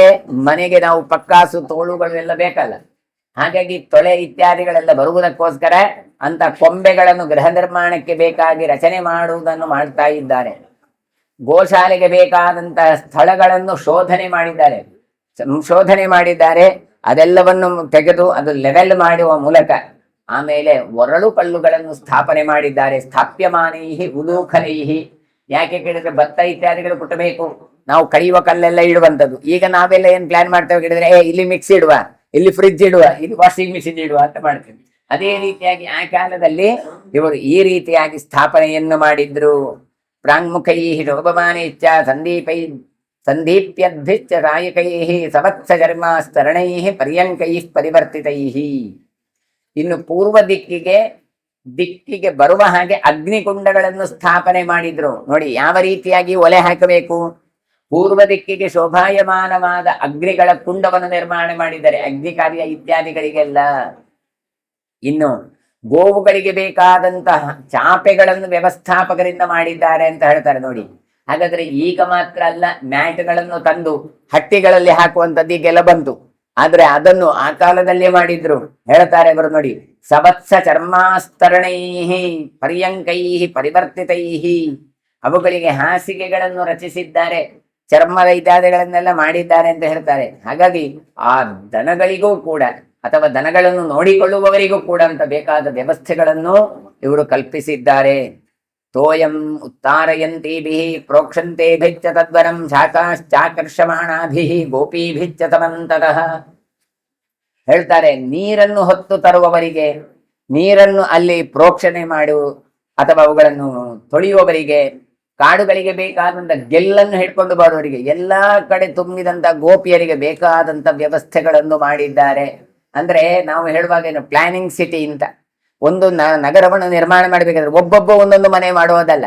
ಮತ್ತೇನು ಕೇಳಿದ್ರೆ ಇಡೀ ಪಟ್ಟಣಕ್ಕೆ ಹೋಗಿ ಈಗ ಮತ್ತೆ ಕಾಡಿಗೆ ಬಂದಿದ್ದಾರೆ. ಹಾಗಾಗಿ ಕಾಡಿನಲ್ಲಿ ಇಡೀ ಹಳ್ಳಿಯ ಏನೊಂದು ನಿರ್ಮಾಣ ಮಾಡಬೇಕು ಅದೆಲ್ಲವನ್ನು ಕೂಡ ಯೋಜನಾಬದ್ಧ ರೀತಿಯಲ್ಲಿ ಮಾಡ್ತಾ ಇದ್ದಾರೆ. ಯುವಭಿಃ ಸ್ಥವಿರೈಶ್ಚೈವ ಗೋಪೈಃ ವ್ಯಗ್ರಕರೈರ್ಭೃಶಂ ನಿಕಷದ್ಭಿಃ ಕುಟಾರೈಶ್ಚ ಕಾಷ್ಠಾನ್ಯಪಿ ತರೂನ್ಯಪಿ. ಯುವಕರು, ವೃದ್ಧರು, ಗೋಪರು ಎಲ್ಲ ಕೆಲಸ ಮಾಡುವವರೆಲ್ಲ ಕುಠಾರಗಳಿಂದ ಶಬ್ದ ಮಾಡ್ತಾ ಇದ್ದಾರೆ. ಅಂದ್ರೆ ಕಟ್ಟಿಗಿದ್ದೆಲ್ಲ ತರಬೇಕಲ್ಲ, ಅದಕ್ಕೋಸ್ಕರ ಏನು ಮಾಡಿದ್ದಾರೆ, ಕೊಡಲಿ ಇತ್ಯಾದಿಗಳನ್ನೇ ಹೋಗಿ ಕಾಷ್ಠ, ಮರ ಇದನ್ನೆಲ್ಲ ತರ್ತಾ ಇದ್ದಾರೆ. ತದ್ವ್ರಜಸ್ಥಾನಮಧಿಕಂ ಶುಶುಭೆ ಕಾನನಾವೃತಂ ರಮ್ಯಂ ವನನಿವೇಶಂ ವೈ ಸ್ವಾದುಮೂಲ ಫಲೋದಕಂ. ಆ ಬೃಂದಾವನ ಪರಿಸರ ಈಗಂತೂ ಅತ್ಯಂತ ಶೋಭಾಯಮಾನವಾಗಿ ಕಾಣ್ತಾ ಇದೆ. ಯಾಕೆ? ಸುತ್ತಮುತ್ತ ಎಲ್ಲ ಗಿಡ ಮರಗಳೇ. ನಾವು ಹೇಳ್ತೇವಲ್ಲ, ಅಲ್ಲೆಲ್ಲ ಗಾರ್ಡನ್ ಎಲ್ಲ ಇದ್ರೆ ಬಹಳ ಚಂದ ಅಂತ. ಅದೇ ರೀತಿಯಾಗಿ ಪರಿಸರ ಶೋಭಾಯಮಾನ ಆಗಿತ್ತು. ಕಾಡಿನ ಮಧ್ಯೆ ಅಸ್ವಾದ್ಯಮಾನವಾದಂತಹ ಒಳ್ಳೆಯ ಕುಟೀರಗಳು ನಿರ್ಮಾಣ ಆಯಿತು. ಅದು ಹೇಗೆ ಇತ್ತು ಕಾಡು? ರಮ್ಯಂಬನ ನಿಮೇಶಂ ವೈ ಸ್ವಾದು ಮೂಲ ಫಲೋದಕಂ. ಗೆಡ್ಡೆ, ಗೆಣಸು, ಫಲ, ಪುಷ್ಪ, ನೀರು ಬೇಕಾದಷ್ಟು ಸಮೃದ್ಧವಾಗಿ ಇತ್ತು. ತಾಸ್ತು ಕಾಮದುಘ ಗಾವಹ ಸರ್ವಕಾಲ ತೃಣಾವೃತಂ ವೃಂದಾವನ ಮನುಪ್ರಾಪ್ತ ನಂದಗೋಪ ಮಠ ಮಕಾನನಂ. ಆ ವೃಂದಾವನದ ಪರಿಸರಕ್ಕೆ ಹೋದಂತಹ ಗೋವುಗಳು ಉಂಟಲ್ಲ, ಮರುದಿನ ಯಥೇಷ್ಟವಾಗಿ ಹಾಲನ್ನು ಸುರಿಸ್ತಾ ಇತ್ತಂತೆ. ನೀವು ಅವುಗಳಿಗೆ ತಿನ್ನಲಿಕ್ಕೆ ಕೊಡದೆ ಹಾಲು ಬರ್ಲಿ ಹೇಳಿದ್ರಿ, ಎಲ್ಲಿಂದ ಬರುದು? ಇವುಗಳು ಕಾಡಿಗೆ ಬಿಟ್ಟದ್ದೌದು. ಅಲ್ಲಿ ಹೋದ್ರೆ ಎಂತ ಸಿಲ್ಲ, ಒಣಗಿದ ಹುಲ್ಲು ಇದೆ, ಅದನ್ನು ತಿಂದ್ರೆ ಎಷ್ಟು ಹಾಲು ಕೊಟ್ಟಾವು. ಆದ್ರೆ ಈಗ ಹಾಗಲ್ಲ. ವೃಂದಾವನದ ಪರಿಸರಕ್ಕೆ ತೆರಳಿದ್ದಾವೆ, ಬೇಕಾದಷ್ಟು ಸಮೃದ್ಧವಾದ ಹುಲ್ಲುಗಳಿದ್ದಾವೆ. ಹಾಗಾಗಿ ಯಥೇಷ್ಟವಾಗಿ ತಾವು ಹಾಲನ್ನು ಸುರಿಸ್ತಾ ಇದ್ದುವಂತೆ. ಸರ್ವ ಕಾಲದಲ್ಲಿಯೂ ಕೂಡ ಆ ವನದಲ್ಲಿ ಹುಲ್ಲುಗಾವಲು ಬೇಕಾದಷ್ಟು ಇತ್ತು, ಬೇಕಾದಷ್ಟು ನೀರುಗಳು ಇತ್ತು. ಹಾಗಾಗಿ ಹೇಳ್ತಾರೆ ಸರ್ವಕಾಲ ತೃಣಾಮೃತಂ. ಎಲ್ಲ ಕಾಲದಲ್ಲಿಯೂ ಕೂಡ ಹುಲ್ಲು ಬೇಕಾದಷ್ಟು ಸಿಗ್ತಾ ಇತ್ತು. ವೃಂದಾವನಕ್ಕೆ ಬಂದ ಜನತೆಗೆಲ್ಲ ಸ್ವರ್ಗದ ನಂದನವನಕ್ಕೆ ಬಂದಂತಹ ಒಂದು ಫೀಲ್ ಆಯಿತು ಅಂತ ಹೇಳ್ತಾರೆ. ನೆಮ್ಮದಿ ಉಂಟಾಯಿತು. ವೃಂದಾವನ ಮನುಪ್ರಾಪ್ತ ನಂದನೋಪಮನಾನನಂ. ಹಾಗೆ ನಂದನವನ ಏನು ಸ್ವರ್ಗದಲ್ಲಿದೆ ಅಲ್ಲಿಗೆ ಹೋದಾಗೆ ಅವರಿಗೆ ಆಯಿತು. ಪೂರ್ವಮೇವತು ಕೃಷ್ಣೇನ ಗವಾಂ ವೈ ಹಿತಕಾಮ್ಯಯ ಶಿವೇದ ಮನಸ ದೃಷ್ಟಂ ತದ್ವನಂ ವನಚಾರಿಣ. ಕೃಷ್ಣ ಇಂತಹ ನಂದನವನವನ್ನು ಹೀಗೆ ಮಾಡಬೇಕು ಅಂತ ತಾನು ಮೊದಲೇ ಕನಸು ಕಂಡಿದ್ನೋ ಎನ್ನುವಷ್ಟು ಮಟ್ಟಿಗೆ ಆ ರೀತಿಯಾಗಿ ನಿರ್ಮಾಣ ಆಯಿತು. ಯಾಕೆ? ಅವ ಹೋಗುವ ಮೊದಲೇ ಹೇಳಿದ್ದ, ಅಲ್ಲಿ ಬಾಗಿಲಿಡಬಾರ್ದು, ಅಲ್ಲಿ ದೊಡ್ಡ ದೊಡ್ಡ ಮರ ಕಡಿಬಾರ್ದು, ಅಲ್ಲಿ ಉಪದ್ರವ ಮಾಡಬಾರ್ದು, ಪರಿಸರವನ್ನು ಕಾಯಬೇಕು ಅಂತ ಎಲ್ಲ ಹೇಳಿದ್ದ. ಅದೇ ರೀತಿಯಾಗಿ ಇಲ್ಲಿ ಸುಂದರವಾದಂತಹ ಒಂದು ವನ ಮಧ್ಯದಲ್ಲಿ ಇವರ ಬಿಡಾರಗಳು ನಿರ್ಮಾಣ ಆಗಿದೆ. ಕೃಷ್ಣ ಎಲ್ಲರ ಹಿತಕಾಮನೆಯನ್ನು ಮನಸ್ಸಿನಿಂದ ಬಯಸುವವ. ಹಾಗಾಗಿ ಇಂತಹ ವನಸಿರಿಯನ್ನು ತಾನು ಕಂಡಿದ್ದ. ಅದೇ ರೀತಿಯಾಗಿ ನಡೆದಿದೆ. ಪಶ್ಚಿಮೇ ಪತಿತೆ ರೂಕ್ಷೇ ಘರ್ಮ ಮಾಸಿ ನಿರಾಮಯೇ ವರ್ಷತೀವಾಮೃತಂ ದೇವೆ ತೃಣಂ ತತ್ರ ವ್ಯವರ್ಧತ. ಸೂರ್ಯ ಪಶ್ಚಿಮೆಡೆಗೆ ತಾಗುವಂತಹ ಕಾಲ ಅಂದ್ರೆ ಬೇಸಿಗೆಯ ಕಾಲ. ಪತಿತೆ ರೂಕ್ಷೆ ಅರ್ಥಾತ್ ದಕ್ಷಿಣಾಯನದ ಕೊನೆಯ ಕಾಲ. ಆಗ ಬೇಸಿಗೆ ಆರಂಭ ಆಗುವಂತಹ ಸಮಯ. ಹಾಗಿದ್ರೂ ಕೂಡ ಸರ್ವೋತ್ತಮನಾದ ಭಗವಂತ ಅಲ್ಲಿ ಮಳೆಯನ್ನು ಸುರಿಸಿ ಸಮೃದ್ಧವಾದಂತ ಹುಲ್ಲುಗಳನ್ನು ಬೆಳೆಸುವ ಹಾಗೆ ಮಾಡಿದ. ನೋಡಿ, ಈಗ ತುಂಬಾ ಬೇಸಿಗೆ ಕಾಲ, ಮಳೆಯೇ ಬರ್ಲಿಕ್ಕಿಲ್ಲ, ಆದ್ರೂ ಮಧ್ಯದಲ್ಲಿ ಮಳೆ ಬರುತ್ತಾ ಇಲ್ಲ. ಹಾಗಾದ್ರೆ ಭಗವಂತ ಸಂಕಲ್ಪ ಮಾಡಿದ್ರೆ ತಾನು ಮಳೆಯನ್ನು ತರಿಸಬಲ್ಲ. ಹಾಗಾಗಿ ಏನು ವರ್ಷತೀವ ಅಮೃತಂ ದೇವೆ ತೃಣಂ ತತ್ರ ವ್ಯವರ್ಧತ. ಯಾವಾಗ ಹುಲ್ಲು ಬೆಳಿಬೇಕು ಆವಾಗ ಮಳೆ ಬರ್ತಾ ಇತ್ತು. ನಾವು ಹೇಳ್ತೇವಲ್ಲ, ಈಗ ಮಳೆ ಬಂದದ್ದು ಒಳ್ಳೇದಾಯ್ತು ಮಾರ್ರೆ. ಯಾಕೆ ಕೇಳಿದ್ರೆ ಈ ಗಿಡ ಎಲ್ಲ ನೆಟ್ಟಿದ್ದೇನೆ, ನೀರು ಹಾಕಬೇಕು ಅಂತ ಇದ್ದೆ, ಒಂದು 4 ದಿನ ನೀರು ಹಾಕದಿದ್ರೆ ತೊಂದರೆ ಇಲ್ಲ ಅಂತ ಹೇಳ್ತೀವಿ. ಅದೇ ರೀತಿಯಾಗಿ ಅಲ್ಲಿ ಹುಲ್ಲು ಮಾತ್ರ ತೃಣಂ ವ್ಯವರ್ಧತ. ಮಧ್ಯ ಮಧ್ಯದಲ್ಲಿ ಮಳೆ ಬಂದ್ರೆ ಹುಲ್ಲು ಒಳ್ಳೆ ಹುಲ್ಸಾಗಿ ಬೆಳೆಯುತ್ತೆ. ನೀವು ಎಷ್ಟೇ ನೀರು ಹಾಕಿ ನೀರು ಬಿಡಿ ಅದಷ್ಟು ಬರಲ್ಲ. ಮಳೆ ಬಂದಾಗ ಆ ಚಿಗುರಿಕೊಂಡಾಗೆ ಆ ಹುಲ್ಲು ಬೇರೆ ಕಡೆ ಚಿಗುರಿಕೊಳ್ಳಲ್ಲ. ಅದಕ್ಕೋಸ್ಕರ ಭಗವಂತ ತಾನು ಅಂತ ಮಳೆಯನ್ನು ತಾನು ಸೃಷ್ಟಿ ಮಾಡಿದ್ದಾನೆ ಅಂತ ಕೊಡ್ತಾನೆ. ನತತ್ರ ವತ್ಸಾಹ ಸೀದಂತಿ ನಗಾವೋ ನೇತರೇ ಜನಾ ಯತ್ರ ತಿಷ್ಠತಿ ಗೋಪಾನಂ ಭವಾಯ ಮಧುಸೂದನಃ. ಅಲ್ಲಿ ಕರುಗಳು ಯಾವತ್ತೂ ದುಃಖವನ್ನೇ ಪಡ್ತಾ ಇರ್ಲಿಲ್ಲಂತೆ. ನತತ್ರ ವತ್ಸಾಹ ಸೀದಂತಿ ಅಂತ ಅಂದ್ರೆ ಅವುಗಳಿಗೆ ಪಾಪ ಹಾಲೇ ಇಲ್ಲ. ಯಾಕೆ? ಹಾಲು ಬೇಕಾದಷ್ಟು ಸಿಗ್ತಾ ಇತ್ತು. ಆಯ್ತಪ್ಪ, ಓಡಾಡ್ಲಿಕ್ಕೆ ಜಾಗ ಇಲ್ವ ಕೇಳಿದ್ರೆ ಅದು ಓಡಾಡುವ ಜಾಗಗಳಿತ್ತು. ಹಾಗಾಗಿ ಅವರು ಬಿಡಿ. ನಗಾವೋ ನೇತರೇ ಜನಃ. ದನಗಳಿಗೂ ಕೂಡ ಏನು ತೊಂದರೆ ಆಗ್ಲಿಲ್ಲ. ಕರುಗಳಿಗೆ ಮಾತ್ರ ಅಲ್ಲ, ದನಗಳಿಗೂ ಏನು ತೊಂದರೆ ಆಗ್ಲಿಲ್ಲ. ಅಲ್ಲಿದ್ದಂತ ಜನರಿಗೂ ಅವರಿಗೂ ಯಾರಿಗೂ ದುಃಖ ಆಗ್ಲಿಲ್ಲ. ಕೆಲವು ಸಲ ಹಾಗೆ ಯಾಕೆ ನಾವು ಅಲ್ಲೆಲ್ಲ ಬಿಟ್ಟು ಬಂದೇವೇನು, ಈ ಪೇಟೆಯ ಜೀವನ, ಈ ಜಾಗ ಅದೇ ಒಳ್ಳೇದಿತ್ತು. ಎಲ್ಲ ಕಡೆ ಹೋದಾಗ ಹಾಗೆ ಮದುವೆಯಾಗಿ ಬಂದ ಹೆಣ್ಣು ಮಕ್ಕಳು ತವರು ಮನೆಯನ್ನೇ ನೆನೆಸಿಕೊಳ್ಳೋದು. ಅಯ್ಯೋ, ನಮ್ಮ ಮನೆಯಲ್ಲಿ ಹಾಗಿತ್ತು, ನಮ್ಮ ಮನೆಯಲ್ಲಿ ಹೀಗೆ ಇತ್ತು, ಇಲ್ಲಿ ಹೀಗುಂಟು ಅಂತ. ಮತ್ತೆ ಕಾಲಕ್ರಮೇಣ ಮತ್ತೆ ಇಲ್ಲಿ ಹೀಗುಂಟು, ಅಲ್ಲಿ ಹೀಗುಂಟು ಅಂತ ಆಗತ್ತೆ. ಆದ್ರೆ ಇಲ್ಲಿ ಹಾಗಲ್ಲ. ಬಂದ ನಂತರವೂ ಕೂಡ ಏನ್ ಆಲೋಚನೆ ಮಾಡ್ತಾ ಇದ್ದಾರೆ, ನಾವು ಇಲ್ಲಿ ಬಂದದ್ದೇ ಒಳ್ಳೇದಾಯಿತು. ಕೃಷ್ಣ ಹೇಳಿದ ಈ ನಂದವ್ರಜ ಉಂಟಲ್ಲ, ಅದು ಬಹಳ ಚಂದ ಅಂತ ಆನಂದವನ್ನು ಪಡ್ತಾ ಇದ್ದಾರೆ. ಯತ್ರ ತಿಷ್ಠತಿ ಗೋಪಾನಂ ಭವಾಯ ಮಧುಸೂದನ. ಇನ್ನು ನಮ್ಮನ್ನು ಸಂಸಾರ ಚಕ್ರದಿಂದಲೇ ದಾಟಿಸುವ ಕೃಷ್ಣನೇ ಇರುವಾಗ, ಮಧುಸೂದನೇ ಇರುವಾಗ, ಗೋಪರ ರಕ್ಷಣೆಗೆ ನಿಂತಾಗ ಇನ್ನೇನು ಸಮಸ್ಯೆ ಬರಲಿಕ್ಕೆ ಸಾಧ್ಯ ಉಂಟು, ಇನ್ನೇನು ಕಷ್ಟ ಬರಲಿಕ್ಕೆ ಸಾಧ್ಯ ಉಂಟು? ಅದು ನಂದನವನ ಆಯಿತು ಅಂತ ತಾವು ಹೇಳ್ತಾ ಇದ್ದಾರೆ. ತಾಸ್ತು ಗಾವಸ್ಸ ಘೋಷಸ್ತು ಸಜ ಸಂಕರ್ಷಣೋ ಯುವ ಕೃಷ್ಣೇನ ವಿಹಿತಂ ವಾಸಂ ಸಮಧ್ಯಾಸದ ನಿರ್ವೃತಾಹ ಹೇಳ್ತಾ ಇದ್ದಾರೆ. ಅಲ್ಲಿರುವ ಗೋವುಗಳು, ಅಲ್ಲಿರುವ ಹಳ್ಳಿಯವರು, ಯುವಕರು ಬಲರಾಮ ಕೃಷ್ಣರಿಂದ ಸಹಿತರಾದ ಇವರು ನಿರ್ಮಲವಾದ ಆನಂದವಾದ ಜೀವನವನ್ನು ಸಾಗಿಸ್ಲಿಕ್ಕೆ ಆರಂಭ ಮಾಡಿದ್ರು. ಯತ್ರ ತಿಷ್ಠತೆ ದೇವೇಶೋ ದೇವದೇವೋ ಜನಾರ್ದನಃ ತತತ್ರ ಪ್ರಾಣಿನಾಂ ದುಃಖಂ ಸಚ ಸರ್ವ ಸುಖಾವಹ. ಹಾಗಾಗಿ ದೇವೇಶನಾದ ದೇವದೇವೋತ್ತಮನಾದ ಜನಾರ್ದನ ಎಲ್ಲಿವರೆಗೆ ಇರ್ತಾನೋ, ಯಾವ ಸನ್ನಿಧಾನದಲ್ಲಿ ಇರ್ತಾನೋ ಅಲ್ಲಿ ಪ್ರಾಣಿಗಳಿಗೆ ದುಃಖ ಒದಗೋದಿಲ್ಲ. ಆದ್ದರಿಂದ ಸಮಸ್ತ ಸಜ್ಜನರಿಗೆ ತಂದುಕೊಡುವವನು, ಸುಖವನ್ನು ತಂದುಕೊಡುವವನು ಯಾರು ಹೇಳಿದ್ರೆ ಶ್ರೀಹರಿ. ಹಾಗಾಗಿ ಇಂತಹ ಕೃಷ್ಣ ಇರಬೇಕಾದ್ರೆ ನಾವು ಯಾಕೆ ದುಃಖ ಪಡಬೇಕು ಅಂತ ಕೇಳ್ತಾರೆ. ಆದ್ದರಿಂದ ಖಂಡಿತ ದುಃಖ ಅಲ್ಲ, ಸಮೃದ್ಧಿಯನ್ನೇ ನಾವು ಕಾಣುತ್ತೇವೆ. ಪ್ರವಿಶ್ಯ ಚ ಮಹಾರಣ್ಯಂ ತದಾ ವೃಂದಾವನಂ ವನಂ ರೇಮಿರೇ ಸುಚಿರಂ ಕಾಲಂ ಯಥೇಷ್ಟಂ ಸಹ ಕೇಶವ. ಸಮಸ್ತ ಗೋಪಿಯರು ಎಲ್ಲರೂ ಕೂಡ ಮಹಾರಣ್ಯವಾದಂತಹ ವೃಂದಾವನದಲ್ಲಿ ಪ್ರವೇಶ ಮಾಡಿದ್ದಾರೆ. ಕೇಶವನಿಂದ ಸಹಿತರಾದ ಈ ಗೋಪಾಲಕರು ಬಹಳ ಪರಿಸರದಲ್ಲಿ ಸಂತೋಷದಿಂದ ತಾವು ವಿಹರಿಸ್ತಾ ಇದ್ದಾರೆ. ಗಾವಶ್ಚ ಕ್ಷೀರ ಸಂಪನ್ನಾಃ ಮಹಿಷ್ಯಶ್ಚ ಸುನಿರ್ವೃತಾಃ ತಸ್ಮಿನ್ ಕಾಲೇ ತದಾ ಚೇರುಹು ಸವತ್ಸ ಬಹುಲಾ ಸುಖಂ. ಚೆನ್ನಾಗಿ ದನಗಳೀಗ ಏನಾಯ್ತು, ವೃಂದಾವನಕ್ಕೆ ಬಂದ ಮೇಲೆ ಎಲ್ಲ ಸಜ್ಜಾಯಿತು ಅಂತ ಹೇಳ್ತಾರೆ. ಹಾಗಾಗಿ ವೃದ್ಧಿಯನ್ನು ಹೊಂದಿದ ಹಸುಗಳು ಅಂದ್ರೆ ದಷ್ಟಪುಷ್ಟ ಆಯಿತು ಅಂತ ಹೇಳ್ತಾರೆ. ಎಮ್ಮೆಗಳು ಮಹಿಷ್ಯಶ್ಚ, ನೋಡಿ ದನ ಮಾತ್ರ ಅಲ್ಲ ಎಮ್ಮೆಗಳನ್ನು ಸಾಕ್ತಾ ಇದ್ರು. ಹಾಗಾಗಿ ಹೇಳ್ತಾರೆ ಎಮ್ಮೆಗಳು ಕೂಡ ಸಮೃದ್ಧವಾದ ಹಾಲನ್ನು ಸುರಿಸ್ತಾ ಇತ್ತು. ಆ ಪರಿಸರದಲ್ಲಿ ಕರುಗಳ ಜೊತೆಗೆ ಅಧಿಕವಾದಂಥ ಸುಖವನ್ನು ಹೊಂದಿ ಆ ದನಗಳು, ಎಮ್ಮೆಗಳು, ಕರುಗಳು, ಮನುಷ್ಯರು ಎಲ್ಲ ಸಂಚಾರಿಸ್ತಾ ಇದ್ರು. ಅತತ್ರಯೋದಶೇ ವರ್ಷೇ ವರ್ಧಮಾನೇ ಚ ಕೇಶವೇ ಸಂಪ್ರಾಪ್ತೋ ಘರ್ಮ ಸಮಯ ಕೃಷ್ಣೇ ವೃಂದಾವನೇ ಸ್ಥಿತೇ.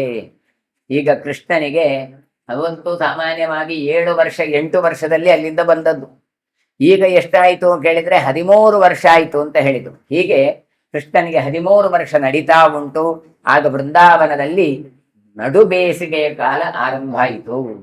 ಅಂದ್ರೆ ಬೇಸಿಗೆ ಕಾಲ ಆರಂಭ ಆಗಿದೆ.